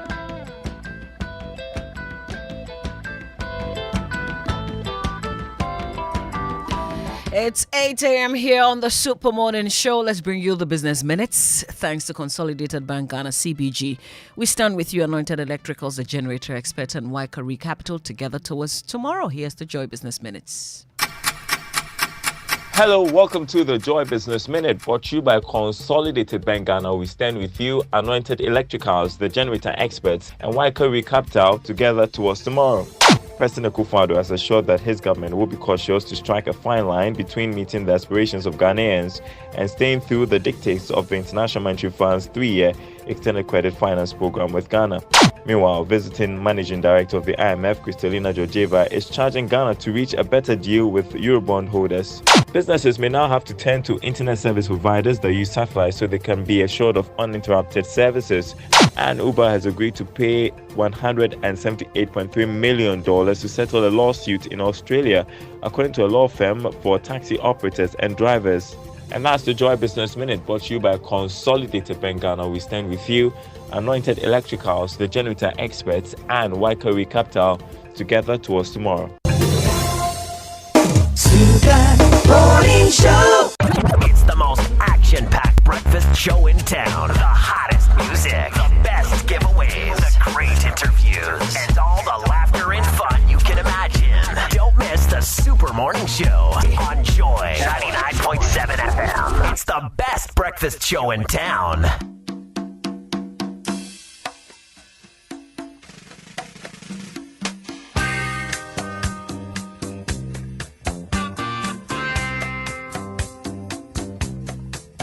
Coffee in your cup and joy on the set. The Super Morning Show is always the best bet on Joy 99.7 FM. You just heard there the Business Minutes, which is brought to us by Consolidated Bank Ghana, Anointed Electricals, and Waika Recapital. Now, you're a salaried worker in need of financial support before your next paycheck. Do you need funds to solve urgent financial needs? Access up to 400,000 Ghana cedis with CBG's salary-backed loan products at competitive interest rates. Acquire that appliance you've been dreaming about. Settle your overdue rents, for instance. Complete that project at home and do more with our salary-backed loans. Visit any of our 114 branches nationwide and explore our variety of salary-backed loan products, including Salary Advance, which is the payday loan, Dream Life, personal overdraft, controller, and Persa term loans, all with flexible repayment conditions. For further inquiries, please call CBG on 0302 216,000. Send CBG an email. Send it to talktous@cbg.com.gh or visit any of CBG's social media handles. CBG is on Facebook, Instagram, and X, formerly Twitter. Remember, terms and conditions apply. CBG, we stand with you. And Anointed Engineering Services Limited is into the sales of ultra-silent generators from 5 kVA to 2,500 kVA. And they undertake maintenance and repairs of all kinds of diesel generators. They also stock genuine spare parts of all kinds for various generators and do generator rentals. They have branches nationwide, and you can locate their latest branches in Amrahia, Frims Oil on the main Adenta Dodowa Road, East Legon, Lagos Avenue Road opposite Turmeric Hotel, that's the Tema General Hospital Road, Community 9, just after the overhead. Kaswa off the Wager Kaswa Road near Simaf Cement Depot, and at Odoko, where they have their head office, number 77 Anointed House off the Odoko Malam Road, Accra. Call 0243 480 334. Now, Waika Recapital is a multinational fund management company regulated by the Securities and Exchange Commission. Waika Recapital, with experience in fund management and investment banking, has over the years helped its customers to thrive by enabling them to achieve their lifetime financial goals.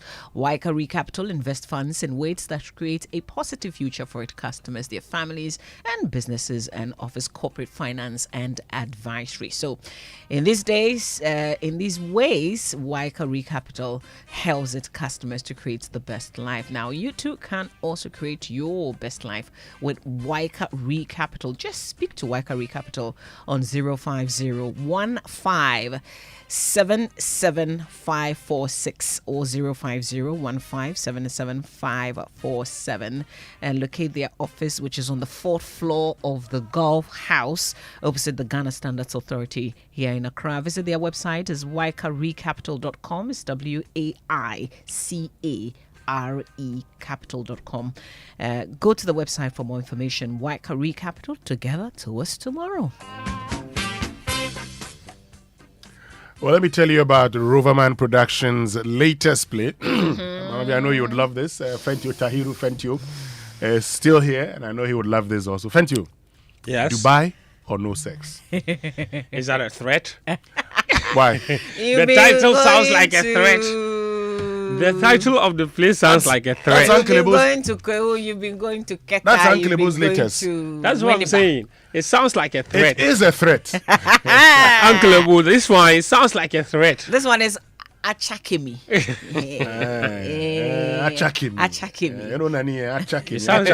It sounds interesting. Well, Uncle Ebu has very unique ways of deciding the play titles. Yes. There was one that he said that was just the tip. Yes, just the tip. And Philip Nye said just the tip. Bad boy Philip Nye. Dubai or no sex. So this Easter, Roverman Productions, in partnership with the National Theatre and Joy FM, presents an original Ebu White classic, Dubai or No Sex. Dubai or No Sex delves into themes of honesty. Listen carefully, thank you. Okay. Integrity. Honesty. Yes. Integrity.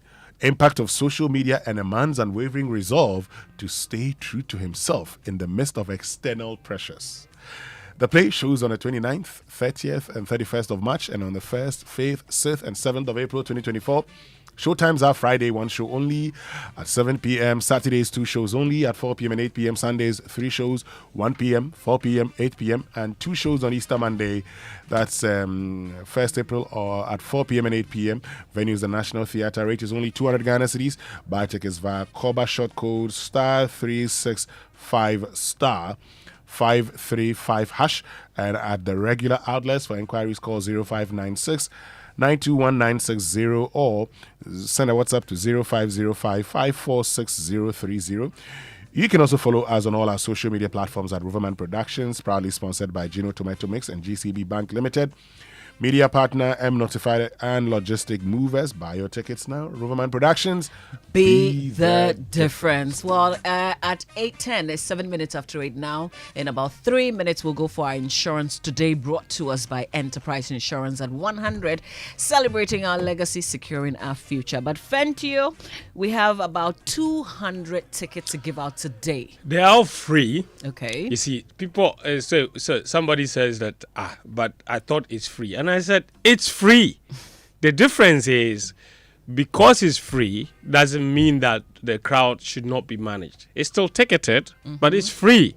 That's the difference. So what it means is you can't just walk in. You need a That's ticket. the point. Because if they say everybody can just walk in, yeah, you might end up with more people than you expect. So, but these are even complimentary tickets. Okay. So 200 of them. And we are not making it difficult. We're just leaving them at the front desk here. So if you're passing by, just stop by and pick up 1 or 2 for you and your crew. And you can go there in the evening. You can go there this morning if you have some time. And the ticket guarantees you entry for either event, either morning or evening, or both, if you have the time. And it's only for today. And this is for athletics. This is for athletics at the University of Ghana Stadium. Exactly. Okay. So there's 200 of them that we are leaving at the front desk. For those that are closer by or close by, yeah, just come by, pick one and go and see Azamati. Azamati in particular is racing today. Okay. The 100-meter heats are today. Okay. So that will be very interesting. The final is tomorrow, and then the 4x1 is Wednesday. It's just going by fast. So if you don't, you think that you're saving the time for, by the time you come Friday, I can go take you to Friday's event. By Friday, even 4x1 is done. So if you're waiting to only come on Friday, you would miss most of it. All right. Champion Azamati. Yeah, he must win the 100 meters. Though. He's under pressure, but he says, "Bring it on." He's ready. Must win. You know, because there's see, and for those that are interested, Mama V, this will help a lot of the people that want to come. The morning's session is like this. Okay, it starts at 9:30. There's men's decathlon 100 meters, women's 100-meter heats. This morning at 9:50 a.m. Hoha, Lutier and Co will all be competing. Then there's men's decathlon long jump, men's 100-meter round 1 heats. So Azamati is racing this morning at 10:20 a.m. All right. So it's not too late to just drive by and pick a ticket. It's 8:10 now, so let's quickly go for our insurance today, which is brought to us by Enterprise Insurance at 100, celebrating our legacy, securing your future. Insurance Today is a public education service by Enterprise Insurance. Ensure you speak with duly registered insurance professionals before making any insurance decisions. Hello, I am Baba Taylor. Glad you're tuning and joining me. Our engines are revved, so let's drive. Generally, people have negative views about insurance, that it is a scam. There are stories of bad experiences that people have had with insurance companies, leading to questions about integrity and concerns that insurance companies are not truthful. Why such a bad reputation? The distrust and lack of transparency between consumers and insurance companies have led many to believe that insurance just swindles people. Consumers point to issues of frustrating payment processes, denial of claims, complicated agreements where applicants don't know what they are getting or not getting, and so on. The problem, in some ways, is that as a provider of protection, insurance has to be able to go on serving people. Businesses have to be profitable, although consumers believe that many insurance providers give more priority to making profit at any cost and caring less about the hurt and pain they cause to those they should be protecting. Due to people's strong bias, they do not realize that insurance is guided by a very strong principle. And this is the principle of honesty required from both insurance companies and customers. The National Insurance Commission, Ghana's insurance regulator, works hard to ensure that rules are strictly followed. You can make insurance work too. Remember this and never forget it. Your insurance company must always be on your side and be willing to help you at every step of your relationship with them. Take time to educate yourself about how insurance works before making your decisions. That's it for today. WhatsApp us at 0202 015 100. Enterprise, your advantage. Keep this frequency clear. 99.7. Coffee in your cup and Joy on the set. The Super Morning Show is always the best bet on Joy 99.7 FM.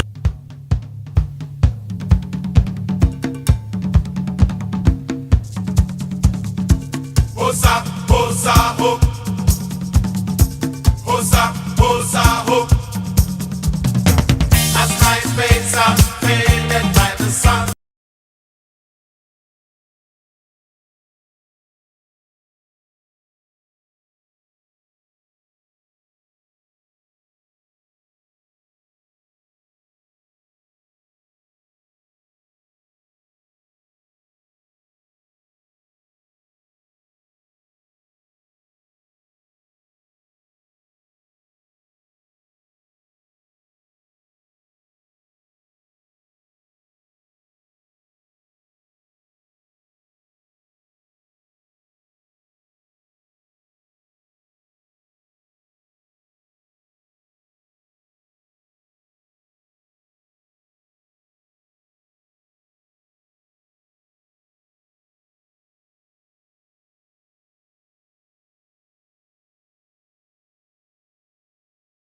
Straight. We're live here on Joy 99.7 FM. At 8:30 exactly, we will be bringing you our documentary Empty Plates. We'll delve into this issue of food shortages in our senior high schools. Under the policy, residential students are supposed to benefit from 3 square meals, while non-residential ones get 1 hot meal. In some schools, the investigative team observed that between 8 to 15 students were assigned to a table to share a meal. The picture is no different at the Ahantaman Senior High School in the Western Region. These first-year students who thronged the dining hall were expecting to be served a breakfast that was balanced in nutrition. But that isn't the case. What they had was porridge without milk and bread. The challenge has been that my daughter is constantly complaining that the food they are fed with is not enough. I've taken the pains to also provide enough food like gari and others that she can eat from her chobox, but it turns out that the school parents of this school have come together to get support for the school. So we contribute some amount of money. We're supposed to contribute twice in a term. That's 500 cedis for the first half, and the other half we contribute another 500 cedis. We tried to support, but because of government initiative, it's difficult. So for me, I sometimes, let me put in quotes, smuggled food to the school for my ward. And another concern is their food. To be frank, they are not eating any better food at all. So every time she will call, that mommy, I don't have money. The food is not enough, and sometimes it's not even good. To be frank with you, this girl left home without stomach pain. But now, she will call that mommy, my tummy. She has been admitted at the hospital. They did other tests, but she said the doctors are suspecting is ulcer. It is very bad. We are not saying they should not eat gari, but the gari is too much. They are not fed properly. They are made to work like horses. Like, I don't know. In fact, I think this is the second prison yard. Even the prison, those in the prison, I don't think they go through what these girls are going through. And that's our latest documentary that we'll be sharing with you at exactly 8:30, where Kwetinate visits about 5 regions. If you're a parent and you're listening to us, the only reason we keep highlighting this issue of food shortages is because we want the issue fixed.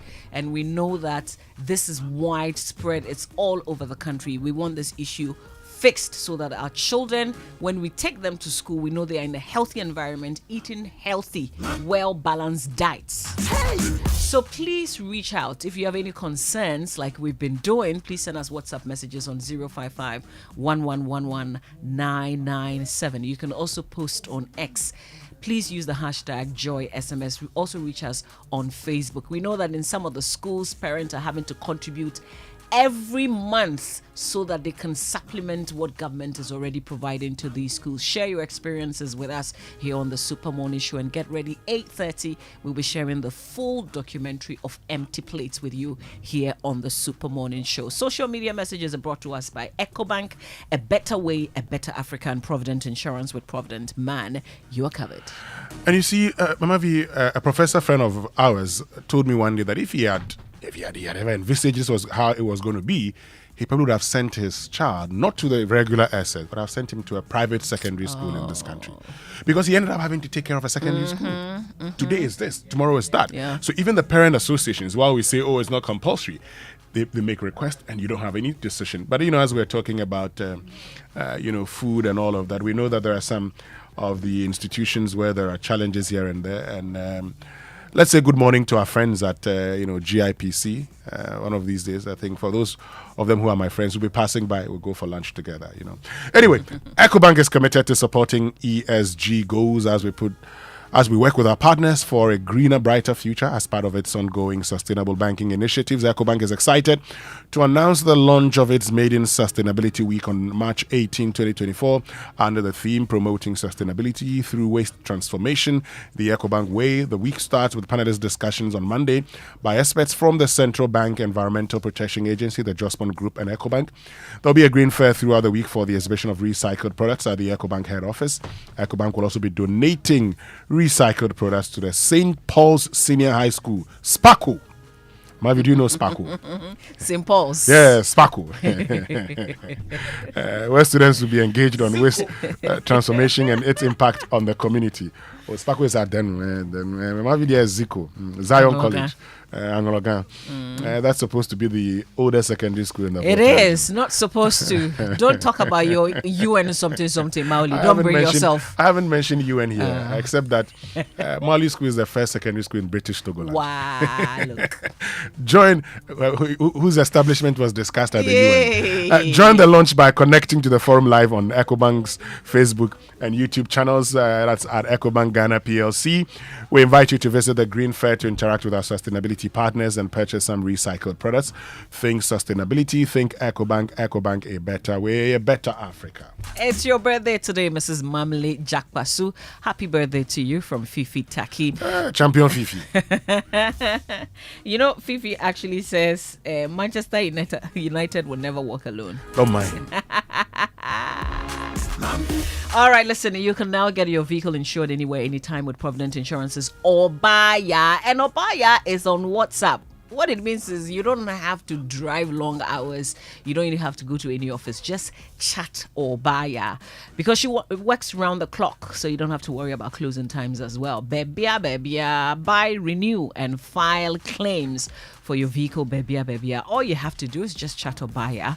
Here's Obaya's WhatsApp number, 0242 426 396, and Obaya will help you. It's quick, convenient, reliable, and saves you time, so you can do more in your day. Chat Obaya and get your vehicle insured now on Provident Insurance. So text you Obaya, bebia. With Provident, man, you're covered. However, I stated that for our friends at GIPC, we know that times are hard. And that very soon, we'll pass by. Even though we are all going through difficult challenges, we'll still pass by. And for those who are very close, take them for lunch. That's the Ghana Investment Promotion Center. Yeah, times are hard. A lot of things, These days, it's not easy in this country. A lot of things are going on. Why are you laughing? Now, this Please, is not MSM. Take me along, eh? Oh no, we'll pass by. I mean, okay. So we've served notice, Anna. They say sharing is caring. Okay. We are greeting you. There's a saying in Ever that Anuvina method menye judwa metoyo. What does that mean, Amadi? It's Ghana heavy. Anuvina method menye judwa metoyo. Oh. And having said that, today is Harold Danku's birthday. I forgot that. My nephew, Harold Danku. And so from your father, Emmanuel Kojo Danku, and all your siblings, happy birthday to you, Harold. All right. Join us for our hotline on empty plates, which is highlighting the feeding challenges in our senior high schools. It's brought to us, it's actually on Big Stories, which is brought to us by Telecel. Connecting Energy is also latest from your partner for life, and Emirates. Fly Emirates, fly better. So dreaming of the perfect sofa to upgrade this year? Well, your dream sofa is now a reality at Latest Foam, introducing a sensational V sofa range where comfort meets style at prices that will make your heart skip a beat. Hop into any Latest Foam showroom nationwide to dive into a world of colors and choices. So from the sleek L-shaped V sofa at just 3,100 to the complete V sofa set for an unbeatable 6,500. You have the opportunity to elevate your living space with Latest Foam, your forever partner in comfort and luxury. Hurry, your perfect sofa awaits. Latest Foam, your partner for life. Did I hear choices? Choices. Yes. Okay. Yeah. I noticed the say it right somewhere. Yeah. You want to. And when I did, elevate your living space, I was thinking about it and I said, oh, this one. One of these days we'll learn that one. We'll learn it. It's nice. We'll learn it. Listen, you're about, of course we should. You're about to have the world at your fingertips because the wait is finally over. Telecel is here. Now you have everything you want and need. Quick and reliable communication, stress-free money transactions via Telecel Cash, transforming your big business ideas into success stories with Telecel Business and more. Connect with Telecel and enjoy a world of endless possibilities because with Telecel, there's no limit to connections. Telecel, connecting energies. So this year, why don't you fly better? There's so much more to think about when you're traveling with kids, like remembering where you put their goggles and packing enough snacks to make it to the airport. Well, thankfully, when it comes to your flight, Emirates has everything taken care of. If you're a fuzzy eater, no problem. They can tuck into tasty meals that are perfect for tiny taste buds. You won't hear a peep of "I'm bored" with over 250 dedicated kids channels from CBeebies and Nickelodeon to Disney classics. It's non-stop fun all the way with free toys like new cuddly friends or cool activity packs. So whether you're flying to Dubai, London, Istanbul or beyond, fly better on Emirates. For more, find out more at emirates.com. It's the most action-packed breakfast show in town. The hottest music, the best giveaways, the great interviews, and all the laughter and fun you can imagine. Don't miss the Super Morning Show on Joy 99.7 FM. It's the best breakfast show in town. Ladies and gentlemen, Telecel is here! Telecel, connecting energies.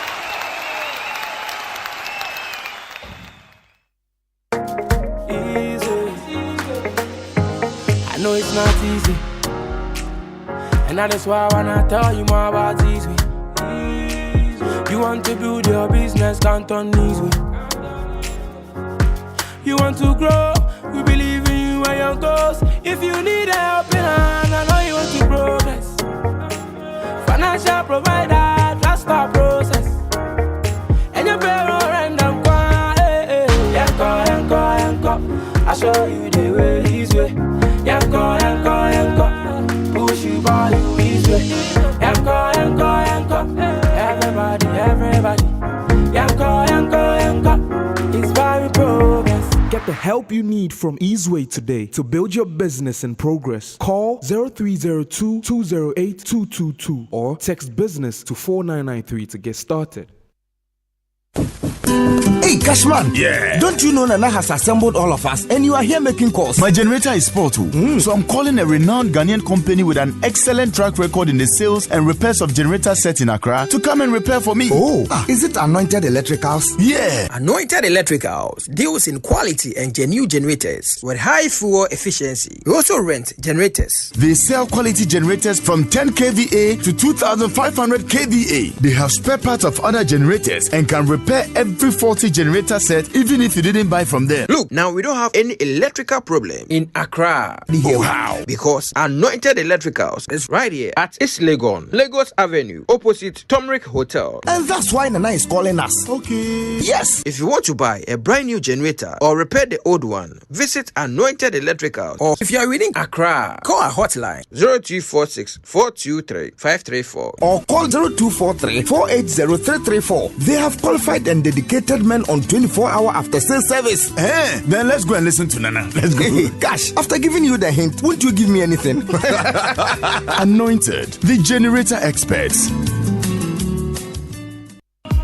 Waikari Capital. We are a multinational fund management company regulated by the Securities and Exchange Commission. Our aim is to help our customers thrive by enabling them to achieve their lifetime financial goals while investing their funds in ways that create a positive future for them, their families, and their businesses. In this way, we help them to create the best life. Speak to us today. Call us on 050-157-7546 or 050-157-7547. Visit www.waikaricapital.com. Waikari Capital. Together towards tomorrow. A bank that supports you. A bank that cares for you.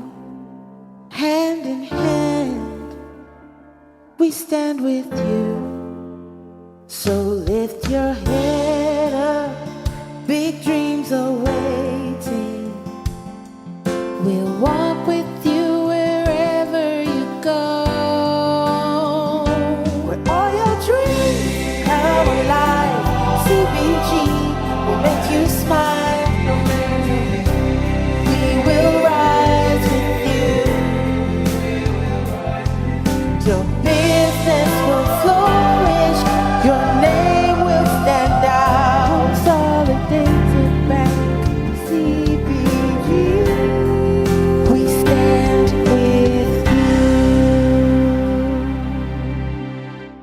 It's a mega sale at Orca this Easter with up to 60% off everything in store. Save big on furniture, home decor, kitchen items, and more. We've got the best quality for the best prices. Who can compare? Locate us at Accra Mall and on Spintex Road this Easter and enjoy up to 60% off at Orca Decor. Coffee in your cup and joy on the set. The Super Morning Show is always the best bet on Joy 99.7 FM. All right, it's coming up to 8:30. We promised that at 8:30 exactly we'll bring you our documentary. So here we go. We're premiering the much anticipated Hotline Documentary, Empty Plates, today. The free SHS promise today highlighting acute shortage of food on many campuses across the country. The documentary presents a first-hand insight into the grim nature of inadequate food in the schools and how parents are forced to adopt unorthodox ways of feeding their wards. Investigative journalist Kwete Nate interacts with some school heads who are forced to rely on weevil-infested maize to feed their student. Before we bring you, well, let's actually bring you the full documentary now. Here's our Hotline Documentary, Empty Plates. And as you listen, please get in touch. Send us WhatsApp messages on 055-111-1997. Also post on X with the hashtag JoySMS.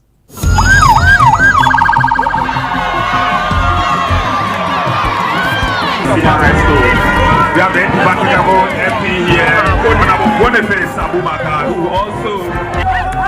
Today, we take an important step on that journey. From today onwards, no child will ever be denied senior high school education simply because his or her family is unable to afford it. The free senior high school policy, an important initiative of the Akufo-Addo administration, stands as a monumental welfare program, significantly eradicating financial barriers to secondary education in Ghana and opening new doors for countless children. To ensure that no child is denied access to secondary education, we are removing one of the biggest obstacles that currently stand in their way: cost. The cost of providing free secondary school education will be cheaper than the cost of the alternative of an uneducated and unskilled workforce that has the capacity to retard our development. However, the implementation of this groundbreaking policy faced formidable challenges. Public opinion was sharply divided. Should the free SHS target only the financially disadvantaged, or should its rollout have awaited the necessary infrastructure for effective implementation? These debates intensified when Finance Minister Ken Ofori-Atta in 2017 proposed the exclusion of financially capable families from the program. Despite these challenges, the policy has not only endured, but also thrived. If the succession is anything to go by, then Vice President Dr. Mahmoud Bawumia places it succinctly under this cliché. So far, so good. The free SHS has seen the enrollment of hundreds of thousands of people, boys and girls, who would otherwise not have been able to attain senior high school education. This claim is right to some extent. This is because the policy, according to the government, has produced the best WASSCE result in the last 8 years. Aside from this, it has achieved the very goal the Akufo-Addo administration set out for itself when they proposed the policy. According to the Ministry of Education, the 2017-2018 academic year saw the highest enrollment in the country's history, with 470,000 students gaining access to secondary education. Since the program was rolled out in 2017, over 2.5 million students have benefited from the program. This 2023-2024 academic year recorded the highest enrollment yet, with 500,000 students placed under the program. And in 2019, I wrote my BEC and I passed. I was admitted in Maoli School, which was last year. I want to thank the government. I know it's not only me that is going through this, and because of the free SHS, I've come back to school. Pae Libra. Me Aquarano 3. Bakuko school Makuse. Bakuko school Akru. Bakuko Ajina. Sesiano, sa almost me to school visa. Minya. One say, Nipa Baku ye, 1,000 Ghana, formally. Say, I was meet you as Ascano, meet me ato. Acha. Aquarano Yabe Cafe. Lebranusu, yes, Gano Dosu, education, Papa. It is without doubt that the free SHS policy has made it possible for children whose parents could not have afforded secondary education to have the opportunity to continue their education. But a key component of the policy that cannot be overlooked in ensuring that children enjoy the implementation of the program is feeding. A grim reality that many are hesitant to speak about. They'll give you bread, they'll give you margarine and sugar to do the bread. Sometimes they'll give you margarine and sugar. They'll give you the flour. Sometimes they'll give you garri, don't give you beans. They'll give you beans, they don't give you the garri. So you want to wonder, how are you going to combine? They'll give you tin tomatoes, they will not give you. You'll get mackerel, you will not get tin tomatoes. You'll get sardine, you won't get mackerel. It is for this reason I go undercover in the country's senior high schools in the Western, Greater Accra, Northern, Oti, and Central regions to investigate the irregular supply of food items by the government and the dire consequences faced by thousands of students. My name is Kweti Nati.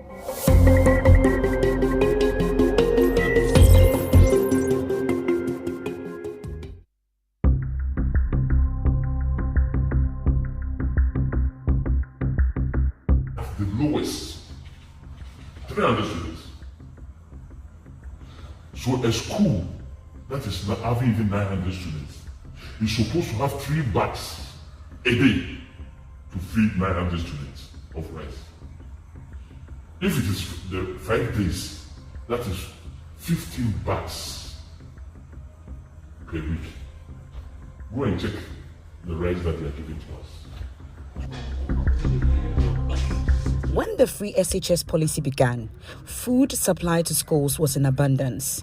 The situation is no longer the case. Irregularities in food supply are an open secret, discussed in WhatsApp groups among senior high school heads and free SHS coordinators.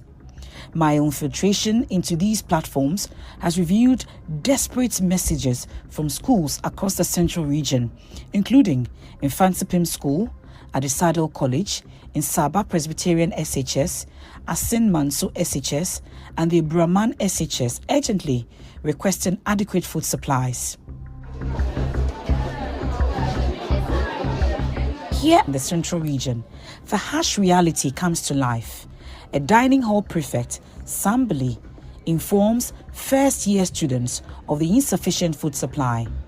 Their meals are reduced to simple, often nutritionally inadequate options. This situation is not unique to the central region, but is echoed across schools in other regions.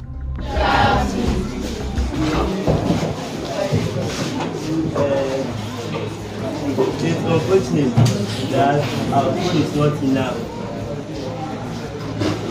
As I have told you earlier, we have no food at the stores, and the master is in Accra now, fighting for food for our own benefit. So we are pleading with you to manage the little here, and we promise you very soon there will be enough food for us, so that we can all enjoy ourselves. Thank you. Entire school communities are despondent. Worry is visibly written on the faces of hundreds of students, especially those first-year students who are experiencing life outside the comfort of their homes for the very first time. This dietary monotony was particularly challenging for Sam, a student I met at University Practice Senior High School, who described it as his toughest experience.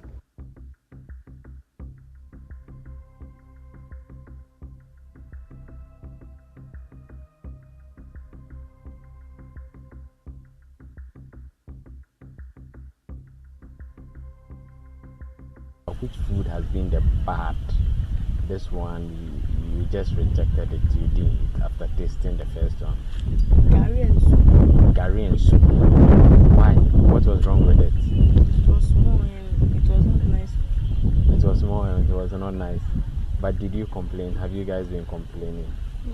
You have not been complaining. Every night, Sam and his peers are haunted by this grim reality. These children go to bed burdened with thoughts about what they will eat when they wake up to a new day. It is no fault of theirs that the government that promised their parents free education is unable to provide enough food to feed their youthful appetites.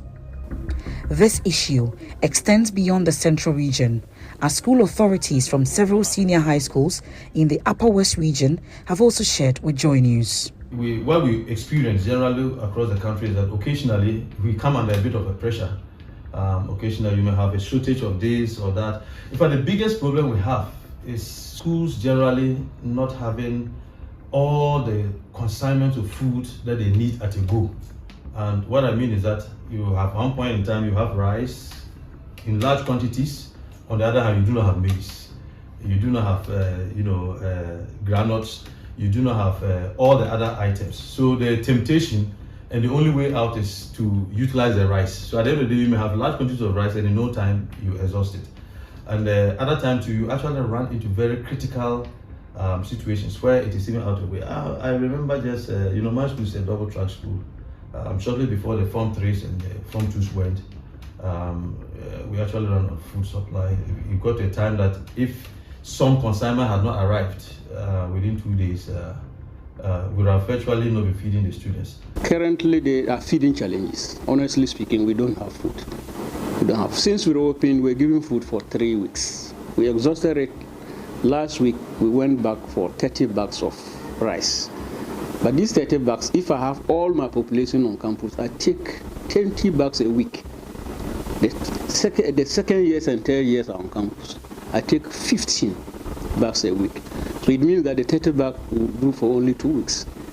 The rest of the food items, gari, soya bean, maize, and a lot of them are not available. The feeding, the old challenges. We say have the old challenges, but last week we were giving 35 bags of rice. At least they have also made some small payment for perishable that we can buy the perishable. But the challenge would be the buffer stock items. So when school reopened, we were giving some few items.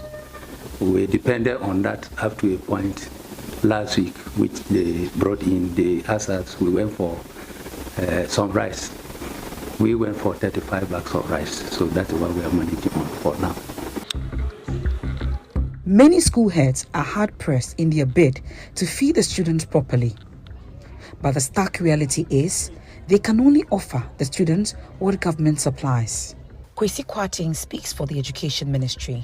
He disagrees there are food shortages within the schools. In terms of food shortage occasioned by irregular supply of food from buffer stock, we've not had any formal complaint. Of course, unless, of course, we are able to get the list of those schools quickly, we intervene. I've always insisted that our duty as leadership is to always intervene when there are challenges. Of course, leadership is not there because to immune ourselves from challenges. My visit to Tripoli Senior High School in the Northeast region reveals students being served meals that barely meet nutritional standards.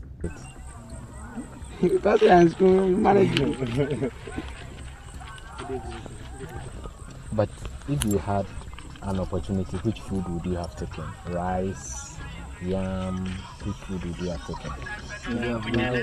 Breakfast, we take Tom Brown, and afternoon we take rice or beans. The Tom Brown, were you given milk? No milk? Yes. Wow. In the afternoon, what did you take? Sometimes they prepare tea without milk, without bread, and then in the afternoon, today we take rice and beans. Every day rice and beans. Wow. The whole of this time. Yes. It's either tea in the evening. Yes, rice in the afternoon or beans in the afternoon. Wow.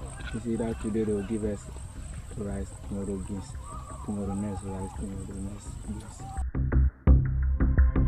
The students tell me their joy will know no bounds the day they will be served jollof rice with fish or chicken. But they know it is a pipe dream.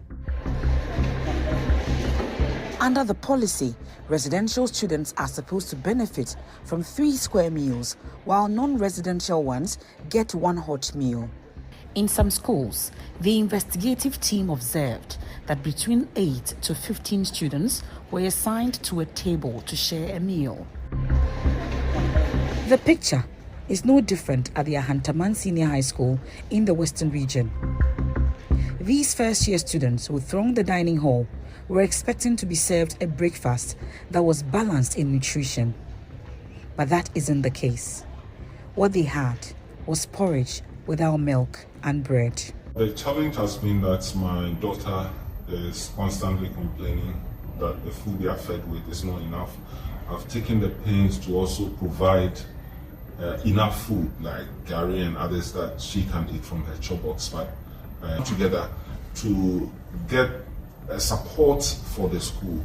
So we contribute some amount of money. We're supposed to contribute twice in a term. That's 500 cedis for the first half, and the other half we contribute another 500 cedis. We tried to support, but because of government initiative, it's difficult. So for me, I sometimes, let me put in quotes, smuggled food to the school for my ward. And another concern is their food. To be frank, they are not eating any better food at all. So every time she will call, that mommy, I don't have money. The food is not enough and sometimes it's not even good. To be frank with you, this girl left home without stomach pain. But now she will call that mommy, my tummy. She has been admitted at the hospital. They did other tests, but she said the doctors are suspecting it's ulcer. It is very bad. We are not saying they should not eat gari, but the gari is too much. They are not fed properly. They are made to work like horses. Like, I don't know. In fact, I think this is the second prison yard. Even the prison, those in the prison, I don't think they go through what these girls are going through. As for school, you cannot have it like you have it in your house. I cannot tell you. If I tell you that I'm happy with the quality of the food, as expected, no, I'll be telling lies. It's not up to standard. But as students, they will have to manage. Yes, they have to manage. Like I said, it's everything that adds up to the quality. If you do not have mackerel at a point in time and you're supposed to have it, the quality of the food will not be right. If you do not have tinned tomatoes, and sometimes we run out of these things. There are times you do not have the tinned tomato, you may not have a mackerel, and the matrons will have to manage. So, of course, that speaks to the quality. I think it could have been better. At the Achimota school, the students have been served fried rice and sauce. The food appeared to have less nutritional value. Some of the students complained about the quantity of what they've been served with.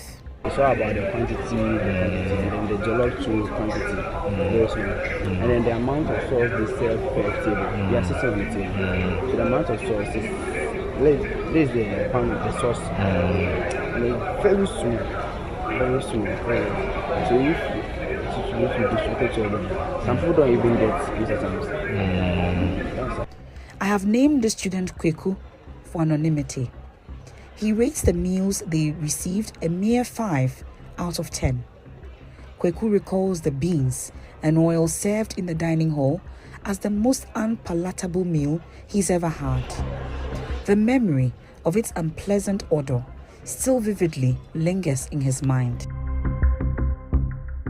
At Accra Academy, students frequently receive meals like rice with stew. However, on occasions when they are served beans, it notably lacks accompaniment like ripe plantain. Similarly, when kenke is provided, it often comes without fish. They give us rice with stew, and sometimes beans without plantain, and sometimes kenke. The kenke they give us stew or shito with no fish. But me, I'm this one, so I don't eat kenke. We go for food 3 times a day: breakfast, lunch, and supper. And we sit in groups 8, 8 in one bench, and we share the food. Mr. Kwarting again. He said it isn't procedural for a school to feed children with repetitive meals. It would be very surprising to see that a school is being fed repetitively on a particular meal. That is not the norm. Even granted, without admitting that is the challenge that maybe a school may face. First of all, I will see it as one isolated incident. But obviously, whether isolated or even is a general issue, our duty is to be able to go and resolve it. And quickly, we prompt the agency responsible for that. And then we make sure that whatever supplies that needs to go have to go. Experts, including clinical psychologists and educational researchers, emphasize the importance of a balanced diet for students' physical and mental well-being. Unfortunately, the current food situation in schools falls short of these requirements. Clinical psychologist Dr. Nyako says a balanced diet is very important for the brain's development of students. According to him, a variety of food doesn't only nourish the brain, but enhances health. We know that the best foods for brain development or for those who do mental work are fruits, vegetables, grains, nuts, seeds, and leaves. These are the components of food that should be given to our kids. in the various schools. Because if we don't do that, and we tend to give them poor diet, it will give them poor blood. To give them poor diet, it will result in poor blood and then poor brain output, because the blood is feeding the brain. But these are foods that weren't found on any of the dining tables of the schools we visited. Back to the online platform I had infiltrated, I discovered numerous complaints from school heads about weevil-infested maize bags supplied, despite assurances from the Free SHS coordinator that only a few bags were affected. My observations revealed several bags of maize being treated with neem tree leaves to ward off the pests. Given the critical food shortages, some school heads have conveyed to me their inability to discuss the contaminated maize, as there's scarcely enough to feed the students. Someone advised us that we can use the neem tree. So yesterday, we put it outside. The boys put it outside. And these were given to be fed to the children? Yes, free SHS. And so, they are there or not. So I'm experimenting. So yesterday we spread it on the ground. We put the neem tree on it. And we are seeing some reduction, and that's what. But is this the work of headmasters? Kwesi Kwarteng speaks for the Education Ministry. He rejected claims of weevil-infested maize supplied by Free SHS Secretariat and blames the situation of isolated cases to poor storage. But I think there was one instance in Western North and also Oti, where they said that after the supplies has been made, I think the supply was in excess of what the school ordinarily will need, particularly within the week or two, and they also have their own storage constraints. So what happens is that if there are excess and you are unable to store it well, there is a possibility that you may have this weevil infestation and what have you. But I think there were 18 bags of this food item in Uti, for instance, and based on the official response that we have from the supplier, they were recalled back and replaced. That is the only incident where there has been a formal complaint. Gilfred Esiama is a researcher with the Ghana Center for Democratic Development. He was part of a team that surveyed views from Ghanaians on the Free SHS policy. He believes for the Free SHS to make sound gains on the education front, the government must be open to suggestions from both policy and practice. He claims cracking down on dissenting views will not augur well for the sustainability of the program. I think calls for review must be accepted. You have somebody coming from a policy, you have somebody coming from practice, So these heads of senior high schools have genuine concerns, and I think it is better for government to actually sit with them and negotiate, how to arrange and make sure that the feeding issues, are resolved.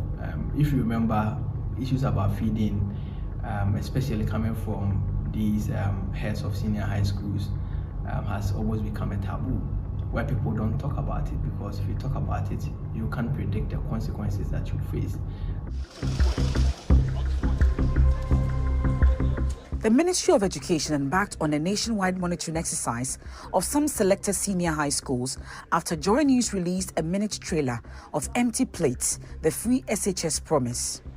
Though the spokesperson of the ministry, Kwesi Kwarteng, says there is adequate food at the school stores, these were the experiences students shared with us.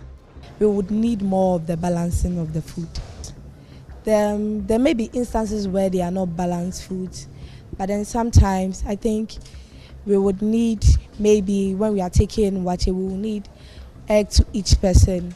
But then now it's no more, so we pray, we are hoping that they bring it back. We had some brown with bread. Does it always come with bread, your breakfast? Nah, it's not always.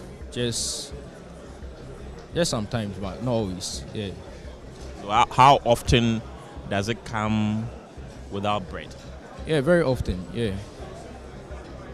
I think Fridays that we get bread. Some parents have been livid after the Education Ministry released a statement to indicate that school heads and students are satisfied with the quality and quantity of food served in the various schools. Frankly speaking, I have a ward in one of the secondary schools, and every week I have to send him close to 100 cedis to supplement the food he takes from the dining hall.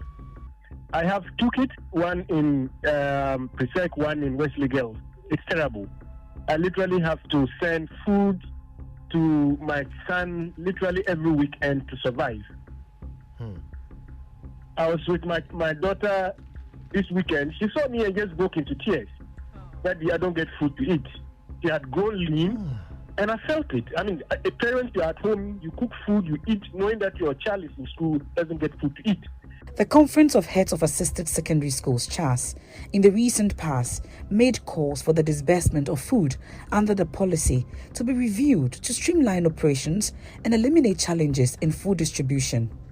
The Education Minister, Dr. Yawose Duchum, has rejected this call.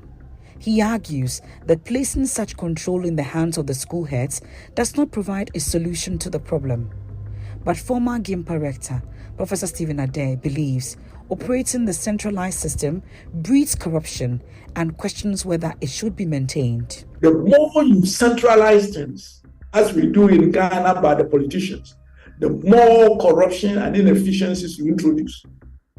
I don't see why somebody in Accra should tell a headmaster in Avrongo where to get the food and what. So they must have a good reason, and they must come and justify what the new system is better than the old.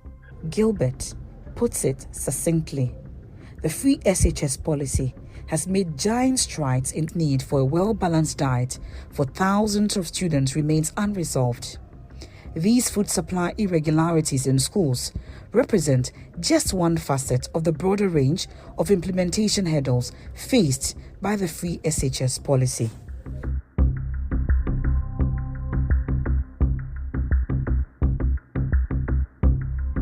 Coffee in your cup and joy on the set. The Super Morning Show is always the best bet on Joy 99.7 FM.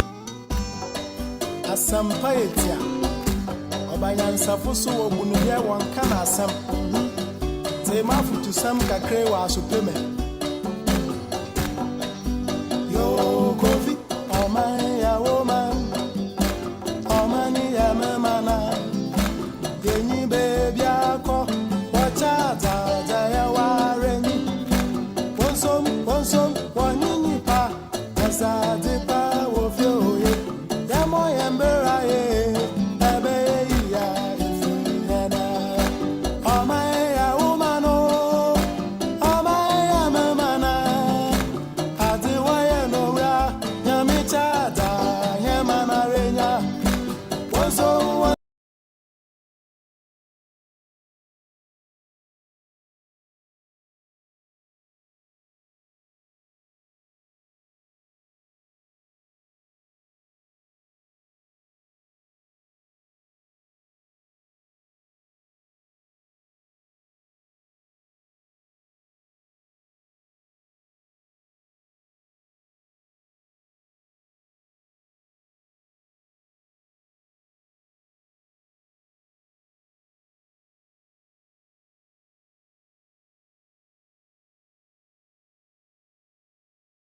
But we would also expect those who are in authority, particularly those who have voted for and those who have been appointed to help these persons in achieving the development agenda, to do same. The question is, are they doing same? This is the situation in some of our secondary schools under the free senior high school. The question is, what can be done? Are we playing the ostrich? Do we know there's a problem and pretending there's no problem? What is the difficulty in acknowledging the problem and opening up a conversation on how to solve these challenges? That's a conversation we're about to have this morning here on the Super Morning Show. I know, as always, we do this with you. Would love to hear from you. Keep your messages coming. Join us on X. Use the hashtag JoySMS on WhatsApp 055-1111-997. We'll be getting into the conversation shortly. Kwete Nate is also here. He will tell us why he decided to embark on this journey. But MTN wants you to know that they're grateful to you for your patience and understanding during the ongoing network disruptions, and they are happy to inform you that they've secured additional capacity from their international partners, which has resulted in an improvement in your data experience. They understand the inconvenience the situation may have caused you and assure you that they are working hard to resolve the issue as soon as practicable. Rest assured that they are exploring all options to ease your data challenges, and they will continue to keep you updated as they make further progress towards full restoration of services. Thank you. You know, the thing I like about MTN is their consistent communication since this issue first started. You know, they just keep releasing statements, updating us, and we really appreciate it. Sometimes you may not necessarily get the service, but the fact that the service provider is not hiding the fact that there are challenges from you and they're communicating, that alone, is enough to sort of keep you assured. So we thank them for doing that. Mama, your boyfriend sent this one. Raymond Akwa says a happy birthday to Minister for Railway Development and Member of Parliament for Hohoe, John Peter Ameu. Yes, John Pierre. Hey, John Pierre. John Peter Ameu. All right, Elfo, happy birthday to you. Enjoy the day. Now listen, give your eyes the best attention they deserve. Don't joke with your eye health this year.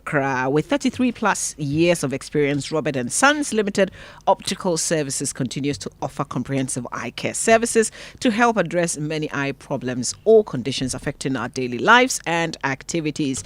Their services include all-day comprehensive eye testing with modern equipment, also eye specialist services, pediatric eye care services. They've got visual field testing, retina damage detection scan, that's the OCT, and 100% original and unbeatable frames and optical products, including contact lenses and solutions.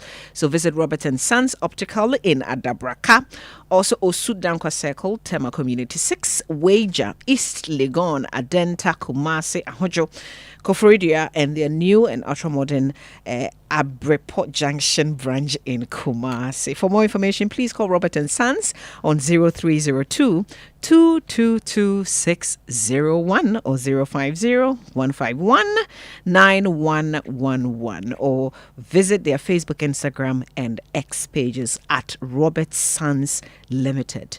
Robert & Sons Optical Services, seeing is believing. And are you in the business of hotels, restaurant, distribution, retail, or manufacturing? This is your event. The International Trade Center, ITC, with support from UK International Development in partnership with the Ghana Export Promotion Authority, is thrilled to announce the She Trades Expo. I have the exhibition on Thursday, 21st March 2024, from 1 p.m. to 6 p.m. at the GEPA head office in Accra. Get ready to connect with top-notch suppliers of horticulture, products from Rwanda, and discover the finest Ghanaian producers of chocolates and shea-based cosmetics. Access a wide variety of products, supplies, and inputs for your business at the expo. Call or WhatsApp 0209 116636 to confirm your attendance by Monday, March 18. Now, ICGC Holy Ghost Temple at Denta is inviting you to the Easter edition of their Spiritual Emphasis program, which will begin from Tuesday 26th of March, runs all the way to Friday 29th of March 2024 at 6:30 p.m. each night. Ministering Reverend Dr. Robert Ampia Kofi, General Overseer of the Global Revival Ministries, and host Prophet Christopher Yawano, Senior Pastor of ICGC Holy Ghost Temple at Denta. Don't miss these 4 nights of divine encounter with the Lord. Remember, it is from Tuesday 26th of March to Friday 29th of March 2024 at 6:30 p.m. each night, and the venue is ICGC Holy Ghost Temple in Adenta, Frafraha, near the Frafraha Community Senior High School. For further inquiries, please call 0302 511 151 or find Holy Ghost Temple on social media at ICGC Holy Ghost Temple. Right, stay with us when we return after these messages. We get to speak to Kwetenate, who went around the country, and also find some other views on free SHS. We'll be right back. Coffee in your cup and Joy on the set. The Super Morning Show is always the best bet on Joy 99.7 FM. Happy Monday and welcome to another episode of Vital Signs by Sonotech Medical Center. I'm Dr. Grace Bachman. When your kidneys are not functioning properly, they can send out warning signals, and it's of great advantage if you notice them early. One common symptom is changes in your urine pattern. Pay attention to any increase or decrease in your urine output, changes in the color, a foamy appearance of your urine, or difficulty in urination. Feeling constantly tired or fatigued even after getting enough rest can be another warning sign. Swellings in your ankles, feet, or hands, often due to fluid retention, can indicate kidneys are unable to remove excess fluid from the body. If you experience any of these symptoms, reach out to Sonotech Medical Center on 0242 439467.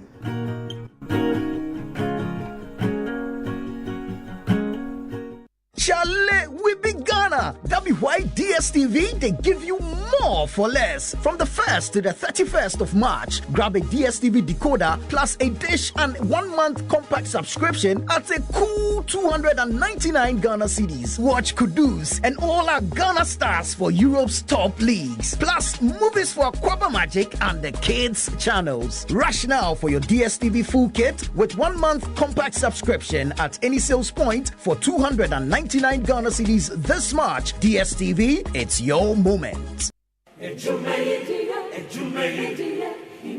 In life, choice is good, but choice plus safety is way better.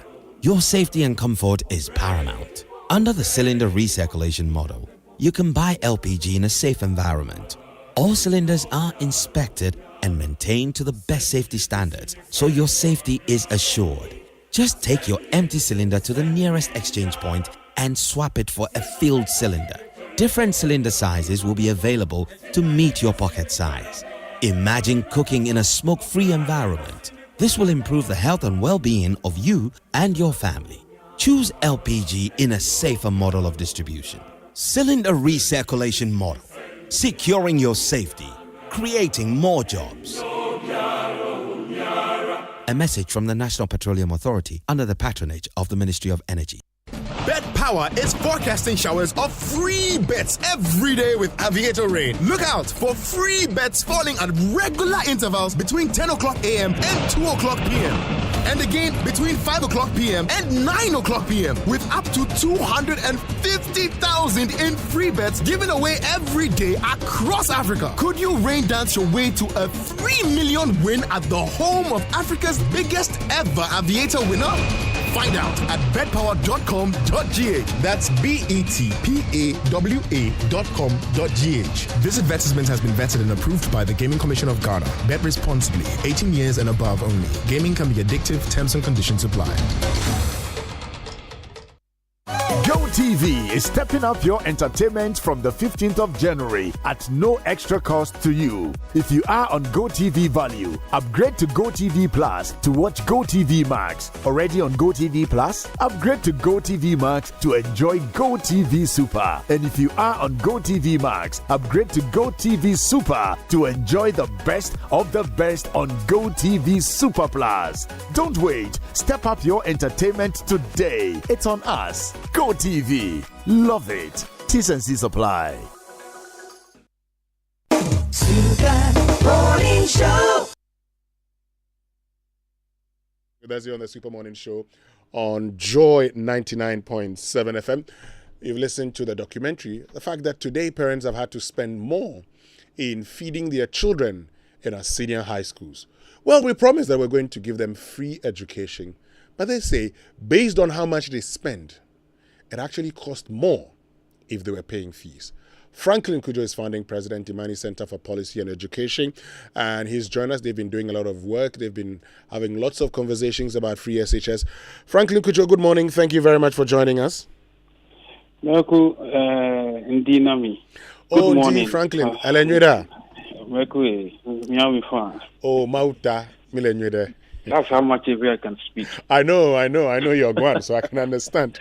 The man from Lolobi. But let's get into this free SHS conversation. And you've done a lot about it. You've had your own concerns and how it should have been done. There you have it in front of us. The very people we said we're going to give them free education, today parents have had to complain of how they get to even spend more than they would have spent if they were paying fees. And the children, unfortunately, have no food or don't have enough food to eat, Franklin. Well, I think the president, indeed the government, if you like, has been a victim of its own success. You know, let's put all the arguments aside. I mean, for a very good debate, which we engage prior to free SHS, one would have thought that at least we would make sure that this semblance of quality was in place, and this equality here underscored what I probably underlined. Quality in terms of not just educational outcomes in results, publications, and how better the results were before a certain era.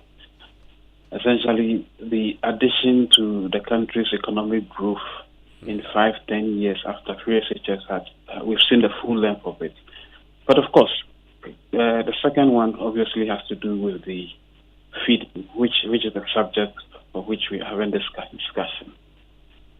I do not understand why we didn't think that when we were deploying this policy, at least at some point, we should have made minimal room for the involvement of parents. I've never understood that education alone can be delivered by the state, even in communist entities, where you'd have thought that they normally would pay your bursaries and what have you. There are certain times when they allow parents to have a say. Unless, of course, you're running the education in the prison or even in the colony that. Well, let me just forget about that point. But I'm trying to say that the government itself became a victim of its own successful rollout of the policy from the get-go, which is essentially taking out the cost element. Unfortunately, from where we sit, at least at Imani, and I've been following the work of my rather erudite brother on education issues, Kofi Asare, Africa Education Work, and I think the other guy, Dr. I've forgotten his name, Peter Ntia. Right. And I think that if you listen to them, if you read what they write, because they are more on the ground, it beggars belief, really, that we have not been taking the views and concerns that these persons have been bringing to the fore. Just forget about the media, because they will say the media, you guys are sensationalizing, right? I forget about Imani, which initially was party to this whole conversation. I'll tell you something people do not know. Maybe I'll share that later about free SHS, the way we got involved in it from the get-go. But anyway, my point is, if we are not respecting the views of everybody, including the media, at least these persons who work on the ground. And as far as that goes, parents as well who have complained. Look, even before the head prefect, the head girl at was it Wesley Girls? Yes, was asked to speak about the policy and the challenges they're having. I'd already gotten so much information from parents at Wesley Girls. I don't have any word at Wesley. Not do I have friends who have worked at Wesley. But I kept getting constant reports from schoolmates way back from the university who had the awards, and were complaining bitterly that, look, it's not all well. And I said, well, you guys are even middle class. And if you are complaining this much, it only beggars believe what would be happening in other less endowed schools, right? So I started by saying that the government and maybe the president became a victim of his own success. But Franklin, I mean, how do you become a victim of your own success when you see when the very scheme that you've put in place has these numerous challenges? Well, let me explain. When free SHS, even before it was rolled out, it was an election seller, a winner. Sure. You remember? Yes. It was one of the major reasons why they won the elections. So right there, from get-go, you were already successful because you won power largely on the basis of a free SHS. Okay. Then you come in, you start deploying, you start paying fees. Somehow it was successful. But along the way, you realize that it was important. First of all, there was even no policy guideline or paper to implement the policy from the get-go. We kept asking for it until somehow we managed to get something that resembled the policy. Then you went ahead. People kept telling you, parents kept complaining, headmasters were complaining. Some of them were being mishandled, right? The other will be thrown off from, taken from their schools or just punished. There was some sort of silence that was coerced. And I thought that for a policy that was hugely successful as an election winner, and even from this first, in its embryonic stages, you were paying fees. What did you miss when it comes to just taking stock and listening to what people are saying? That's what I'm saying, that they are victims of their own success. I mean, maybe the expression may not be fully explained, but at least you got the background of which I'm delivering this particular verdict.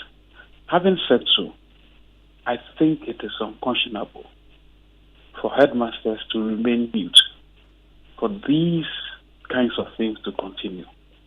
I do not understand why Wesley girls or most of our schools should be reduced to what I call refugee status. Not that refugees are not humans, but you cannot be internally displaced in your own school. That's the way I see all these persons. Either they're sleeping on the floor. Wesley girls ahead, the capacity was beyond more than 50% of the population, actually 100% of the population. And some of them were sleeping on the bare floor. Parents had to visit them with food and all of that, which is one leg of what the documentary is suggesting, which is what you recently commented on, the cost, right? So all of these things have come back as feedback. It only meant anybody who is serious would have just taken all these in and said, look, guys, yes, we started this policy. There may be challenges, and there are challenges. Let's burden share. I think the former finance minister was spot on when he asked that famous question. Why should I, as Minister of State, even though I'm a supporter of free SHS, take my word to Achimota and not pay anything at all? It doesn't make sense. Even if it is your own money. Sorry, if it is the state's money. One of the famous principles that I've come to live with, I'm sure you are quite aware of that, celebratory. The tragedy of the commons. What belongs to everybody tends to fall into disrepair. Yeah. But what belongs to you tend to take care of. And to the extent that duty of care is absent when it is someone else's money that is being applied for anything, especially in the public square, it's just not fair. So I think rather than sound too, and again, I'm not even criticizing. I'm just saying what exactly is the case, right? This time nobody can be accused of playing politics at all. These are real livelihoods. These are real humans that are involved. And we're talking about the growth of a child. You cannot be eating those times when I was in St. Mary's, Lulubi, even the gas we ate, compared to what I saw on TV with this reality, it's like light and day. That cannot happen in a country that is supposed to be progressing, right? So let's ask parents to be part of the process, and I think parents are willing. You'll be surprised. The assumption that all parents are indigent is not true. There are parents who value education and be willing to at least support a little bit. Let's allow them to do that. This is a party, I suspect the NPP, they call it development in freedom. It's not development in coercion.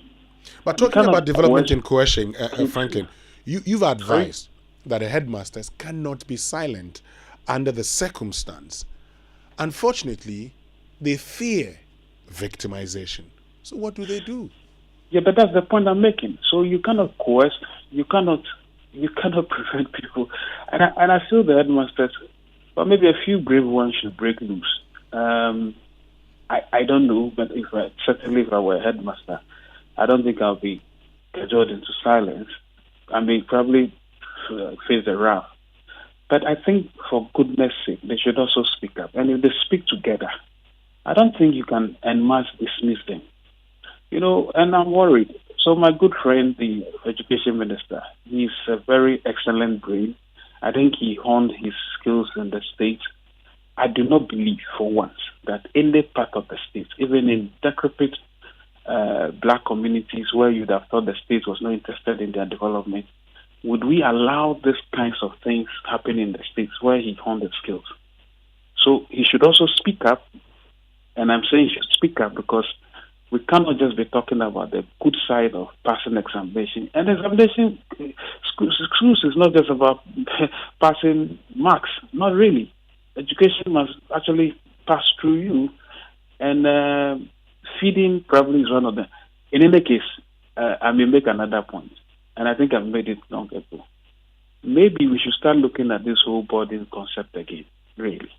Even though feeding can be done during the day as well, and may also affect the safe quality that we are talking about. But maybe we should start looking at this whole boarding concept and start looking at community day schools and build model schools in good food. What we are doing is it's just not nice. How do you say it in Navy prayer? Talking about parent involvement. Yeah. Now, what form should that involvement take? What should it be?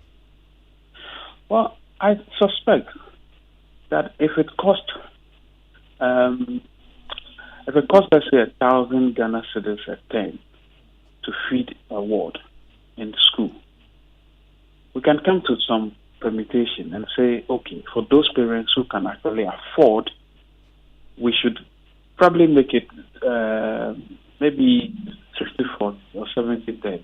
They take up 70%. The state takes up 30%. For those who cannot afford at all, we'll do cross-subsidization and then ensure that at least they are taken care of. And whenever we said this, people say it's difficult. It's not true. There's a reason why you, Winston, Mama V, myself, and many other people who may be a little blessed who are not on the LEAF program. Because LEAF targeted, did proper means testing and targeted people, right? We can do the same thing. And I recall when I was in sixth form, even O-level, when I got a government scholarship because of my, my common entrance performance, I thought that system was already in place even in schools, right? And for those who could not even afford, I remember very well, Pope Jones, sixth form, you would come as a parent, they assess you, and then somehow, you are given some sort of respite. It can be done. This means testing can be done. It's not true that it cannot be done. And of course, the scholarship secretariat can come to the aid of persons who would have otherwise been unable to afford the education because they are indigent. So there are different models, really. I do not believe that we cannot do that. And this principle I'm telling you, I'm sure you hear it all the time with some of these commercial branding, adverts and all of that stuff. It's there. It can be done. Okay. But then the other challenge would be the supplies to these schools, food supplies. So currently, the National Food Buffer Company would have to do that, the buffer stock. Now, they get people to supply these schools. My brother. Yes, Franklin. Let's not even get into that business. This business of the states, and again, it leads to all sorts of corruption. Why don't you give students vouchers denominated in the cost of a meal, whether it's 40 pesos or 1 cedi? Have those vouchers. Let anybody who is screened come and sell food to all students in the school. I mean, why are we doing backward things? Again, back in O-level St. Mary's, there was food in the dining hall, but there were people from the lobby who used to come and sell food And we decided to buy based on how good your notes really are. If you want to help me, denominate that in vouchers. Let them redeem the vouchers at the state entity. These private vendors who provide the food, as long as they are tested for quality and hygiene. And that's it. This whole business of creating bureaucracies are just avenues of corruption, procurement scams, and ultimately a toll on the economy, because there will be debt that will not be traced to anybody, but traced to people who have made cuts here and there. It doesn't make sense. It's easy. Just do that. That's what I'm saying to you, that even in communist entities, the communist blocks, where you redeem. So what are we learning from our own devious ways? No buffer stock, anything. We should cancel that part. Okay. Let everybody provide, let them sell the food, well, redeem your money from a state entity, as long as you can prove that the chip has a system, embedded system that can check against fraud. That's all. Okay. After all, we're not talking digitalization. Franklin Kujo, thank you very much for joining us this morning. That's our time would allow us. Franklin Kujo is founding president, Imani Center for Policy and Education. We'll continue the conversation. We'll see whether we can pick a few calls. But first, let me tell you about the Catholic Relief Services, which in partnership with the Ministry of Communications and Digitalization is bringing the premier conference in tech for development to Accra. The ICT4D conference is the biggest in-person gathering of ICT for development experts globally, and a dynamic gathering of more than 600 inspiring leaders, which was founded in 2010 by CRS to bring together a community of practitioners to help accelerate the end of poverty, hunger, and preventable diseases using digital technologies.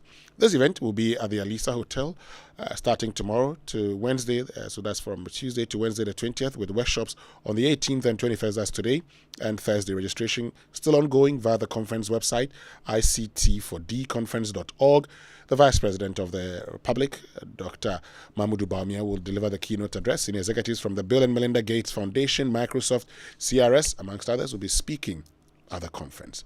But have you heard that champion carbolic soap, popularly known as Guardian soap, is now Lifebuoy carbolic soap? Yes, the red soap, popularly known as Guardian soap, that treats your skin from rashes and protects you from germs, now bears the Lifebuoy logo. It is now called Lifebuoy carbolic soap. Imagine a soap that does not only care for your skin, but also provides unbeatable germ protection for you and your family. Unilever Ghana's Lifebuoy carbolic soap does just that. Visit your nearest store to get your Lifebuoy carbolic soap today. It's a new name, yet same 99.9% skin protection against germs. A Guardian Dada Noir. You can get Lifebuoy carbolic soap at any shop near you. Call our customer care center on 0800 2030. Stay with us. We'll be right back after these messages. The ECOWAS Investment Forum EIF is a flagship event that aims to showcase West Africa's investment potential and present a pipeline of private and public sector development projects. Organized by the ECOWAS Bank for Investment and Development, EBID, in partnership with the Government of the Republic of Togo and the Government of India through Exim Bank India, EIF 2024 will take place on April 4th and 5th, 2024 at 2 Février Hotel in Lomé, Togo. This maiden edition will focus on the economic recovery of ECOWAS member states under the theme Transforming ECOWAS Communities in a Challenging Environment. For 2 days, development partners and stakeholders operating in the West African sub-region will engage in discussions relating to agriculture and food security, infrastructure deficit, youth unemployment, energy and climate change, and support to SMEs and SMIs. Join us on April 4th and 5th, 2024 in Lomé, Togo for the ECOWAS Investment Forum 2024. ECOWAS Bank for Investment and Development, EBID, Transforming ECOWAS Communities.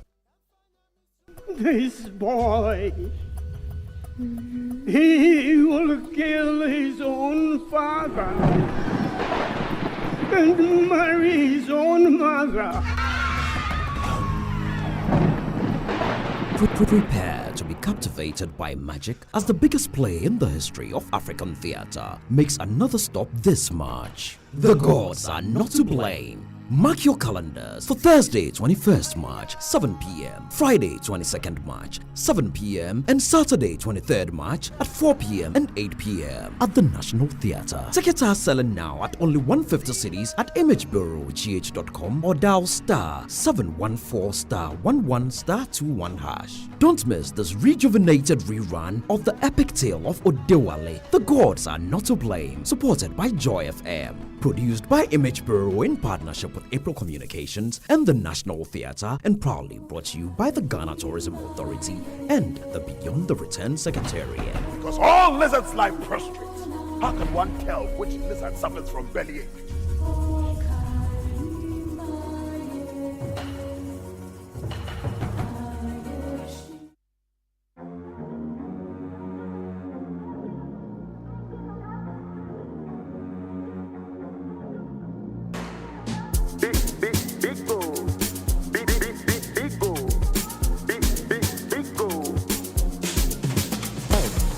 Everywhere you go, big go for the friends and the family. Big go, big refreshing moment. Big go for the kids and the adults. Big go, boys and girls with a drink up. Big go, everywhere the party day. Big go, we go mash up the place with it. Big go, greatest in every battle. Big go, big go, big go, big go, big go.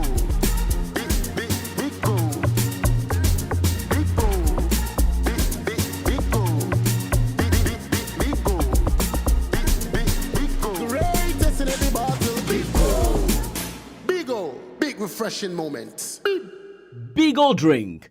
Big refreshing moment. Another quality product from Trillium Industries. This advert is FDA approved.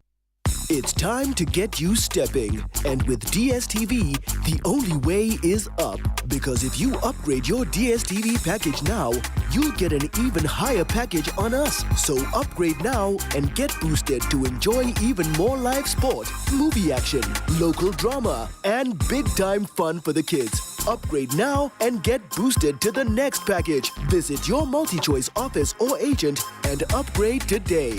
Terms and conditions apply. Ago, mi hearing ya wawa tu, kemba gana nyon, ye joy. Akwabo. Miawezo.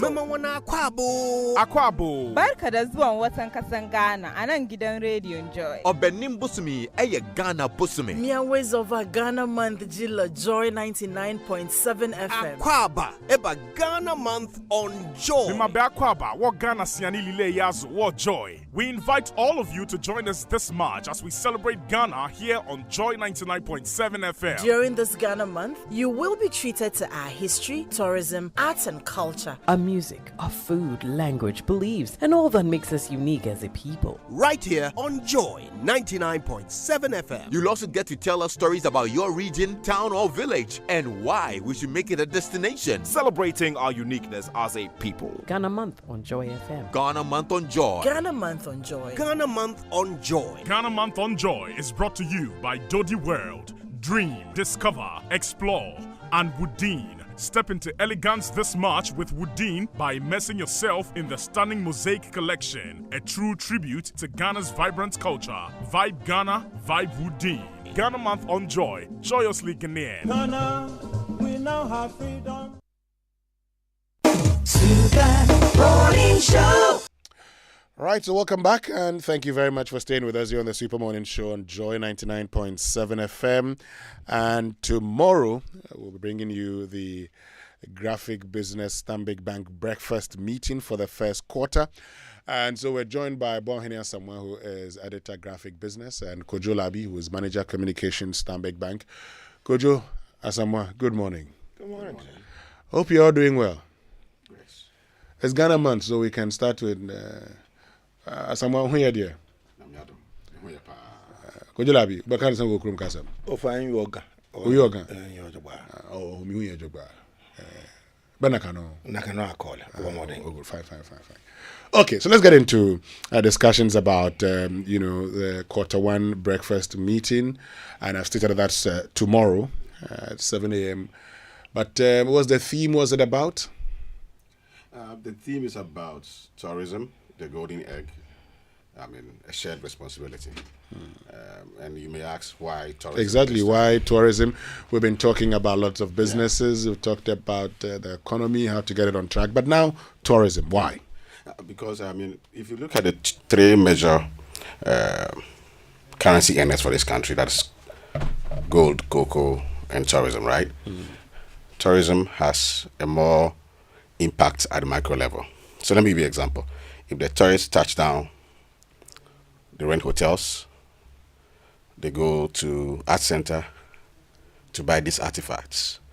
They go to Cape Coast or other places, they take the coconuts, so it has a more direct impact to the very local people on the ground. And that's what we are looking at, how we can take tourism to the next level. Over the past years, we've seen the return, the year of return and all those things that have happened. It's all well and good. But let me ask a question. Why did Qatar, of all places, seek to do the World Cup 2023? Tell me. It is not just about football festivities.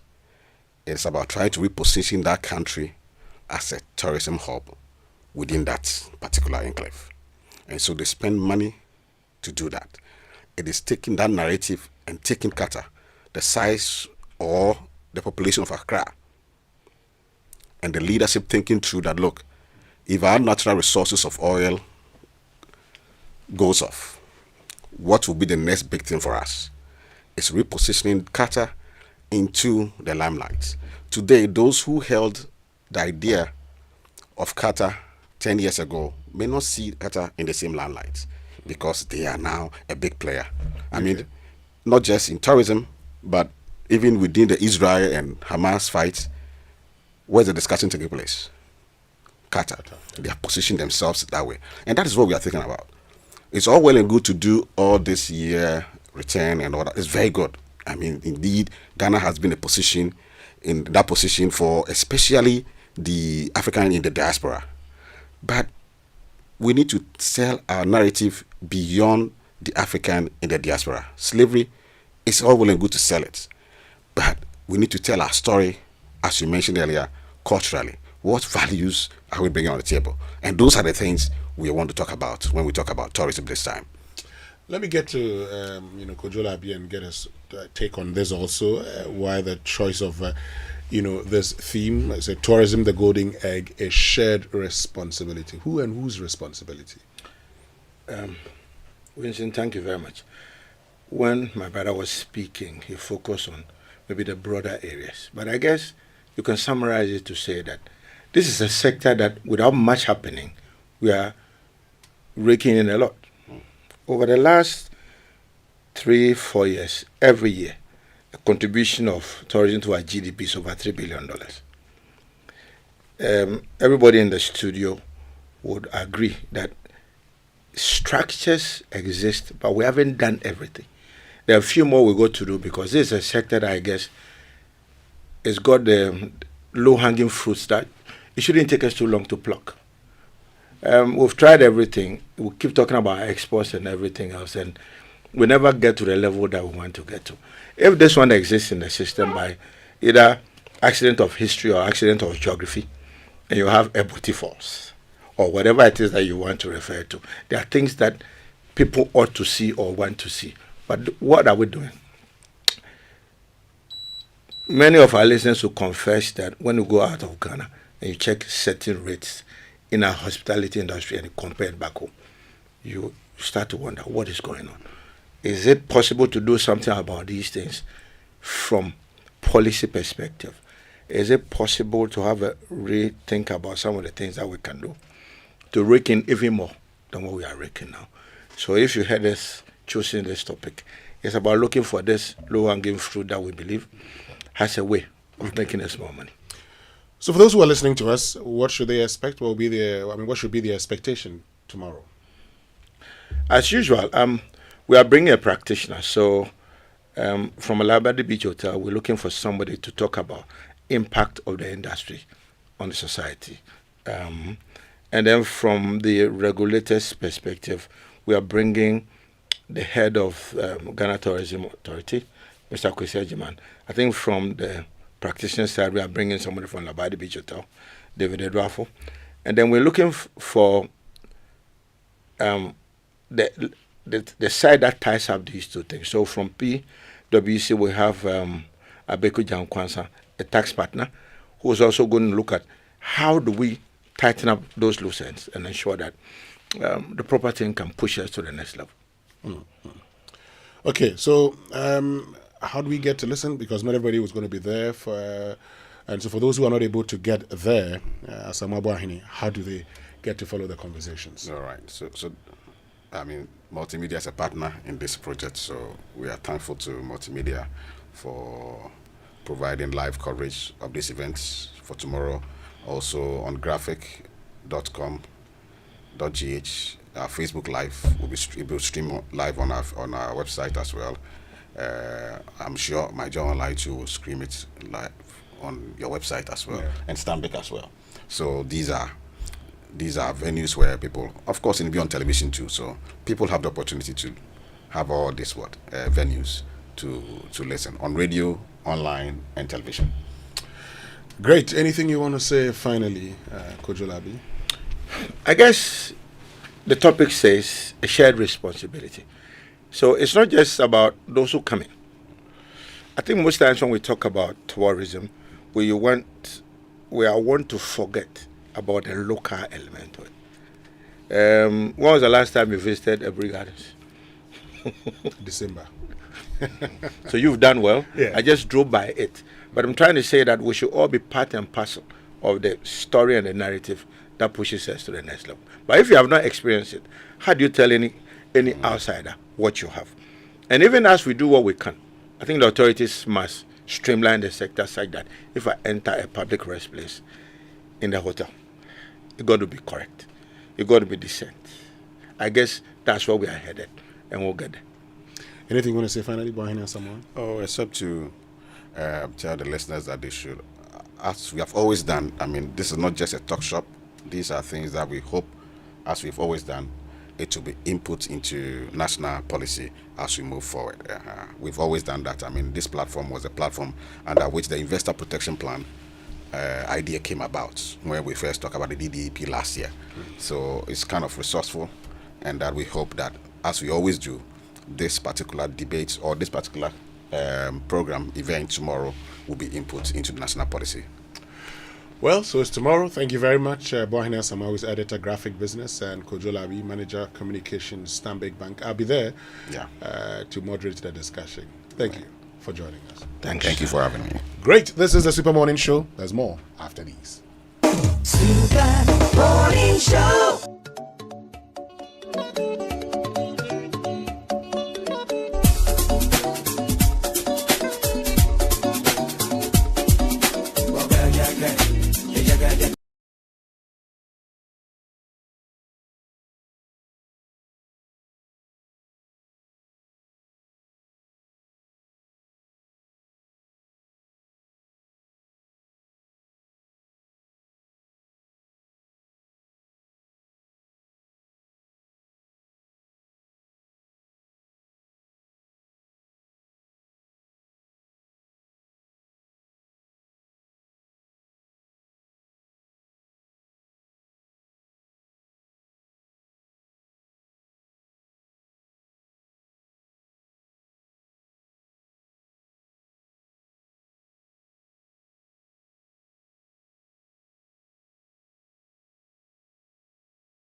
Bagana nyon ye joy. Akwabo. Miawezo. Mama wana akwabo. Akwabo. Barka da zuwan watan kasan Ghana a nan gidan rediyon Joy. Obenim busumi eye Ghana busumi. Miawezo over Ghana month Jilla Joy 99.7 FM. Akwaba eba Ghana month on Joy. Mimabe Akwaba, what Ghana siani lile yazo, what joy. We invite all of you to join us this March as we celebrate Ghana here on Joy 99.7 FM. During this Ghana month, you will be treated to our history, tourism, arts and culture. Our music, our food, language, beliefs, and all that makes us unique as a people. Right here on Joy 99.7 FM. You'll also get to tell us stories about your region, town, or village and why we should make it a destination, celebrating our uniqueness as a people. Ghana Month on Joy FM. Ghana Month on Joy. Ghana Month on Joy. Ghana Month on Joy. Ghana Month on Joy is brought to you by Dodi World. Dream, discover, explore, and Woodine. Step into elegance this March with Woodine by immersing yourself in the stunning mosaic collection, a true tribute to Ghana's vibrant culture. Vibe Ghana, vibe Woodine. Ghana Month on Joy, joyously Ghanaian. Ghana, we now have freedom.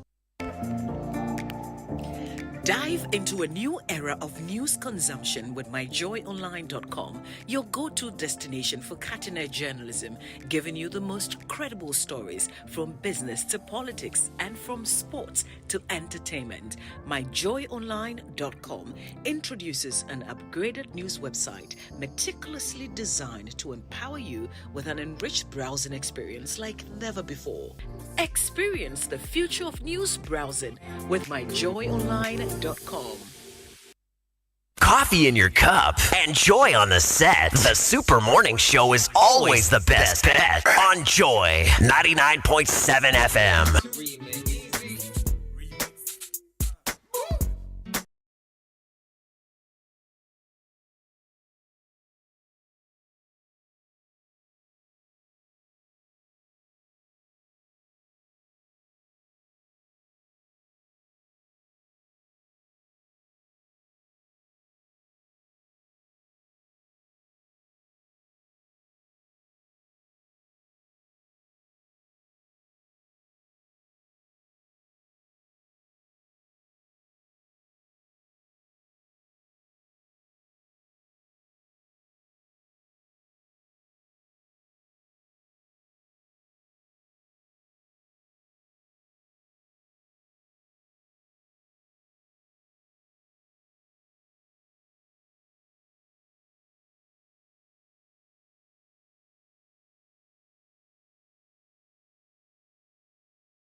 This morning at Bawa Enusa says we still have a long way to go. And at Isaac Edunyako says all Idichum knows is campaigning whenever he meets students and heads. At Anansi Manso says in government one rule applies, deny everything except when you applaud it. And at Abrabot 1Z says I sometimes ask why government chooses to be wicked towards its own people. If you can't do something, just let the parents know rather than treating students like prisoners. And at Paul Abuga says, ideally, Minister of Education should rather be grateful to Joy News for that documentary. It's a good data they could have used to reform the feeding program, but because of politics, they will never accept the truth. For a freight forwarding company to handle both your inbound and outbound shipments, then look no further because IAS or FedEx offers a wide variety of international freight services, which include air freight, sea freight, be it less container load or full container load, custom clearance and documentation. Our international operations link more than 200 countries and supported by extensive domestic networks in all key markets and offer a range of fast and direct freight services to suit your needs. We have dedicated staff who have in-depth knowledge in our local custom clearance processes and procedures, IAS or FedEx pre-finances, freight pickups to an agreed threshold for our clients. Terms and conditions do apply. Please contact us now for free consultation on international freight services and custom clearance processes. Call us on 0501 605,000 or 0501 631,000. With IAS Ghana, your freight is firmly secured. But did you know that MTN Momo now has an app? Yes, MTN Momo has a brand new app specially designed to make your Momo experience easier, convenient, and faster. Just download the Momo app on Play Store or App Store on your smartphone and look out for the blue and yellow icon. It's that simple. Momo app allows you to view your statements, pay bills, and so much more. Use the app for your Momo transactions and enjoy a 100% bonus when you recharge using the Momo app. So go on, download the Momo app now and start transacting with the Flex at no data cost. Just Momo it everywhere you go.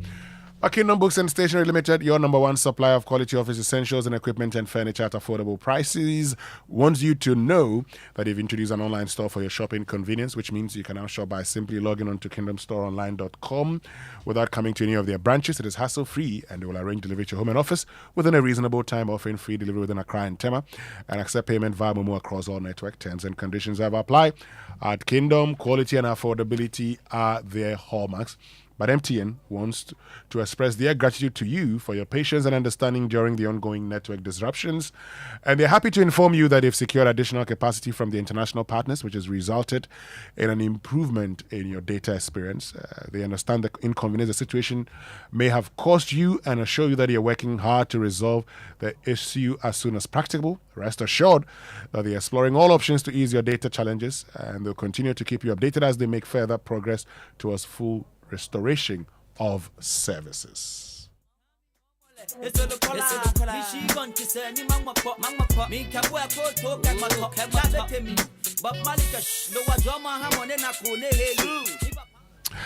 that'll be all from us this morning here on the Super Morning Show on Joy 99.7 FM. On behalf of the team led by Samuel Dami, my name is Winston Amos here with Mama V.O. Swabwaji. Do have a lovely day and catch you same time tomorrow morning. Coffee in your cup and Joy on the set. The Super Morning Show is always the best bet on Joy 99.7 FM. Hold on.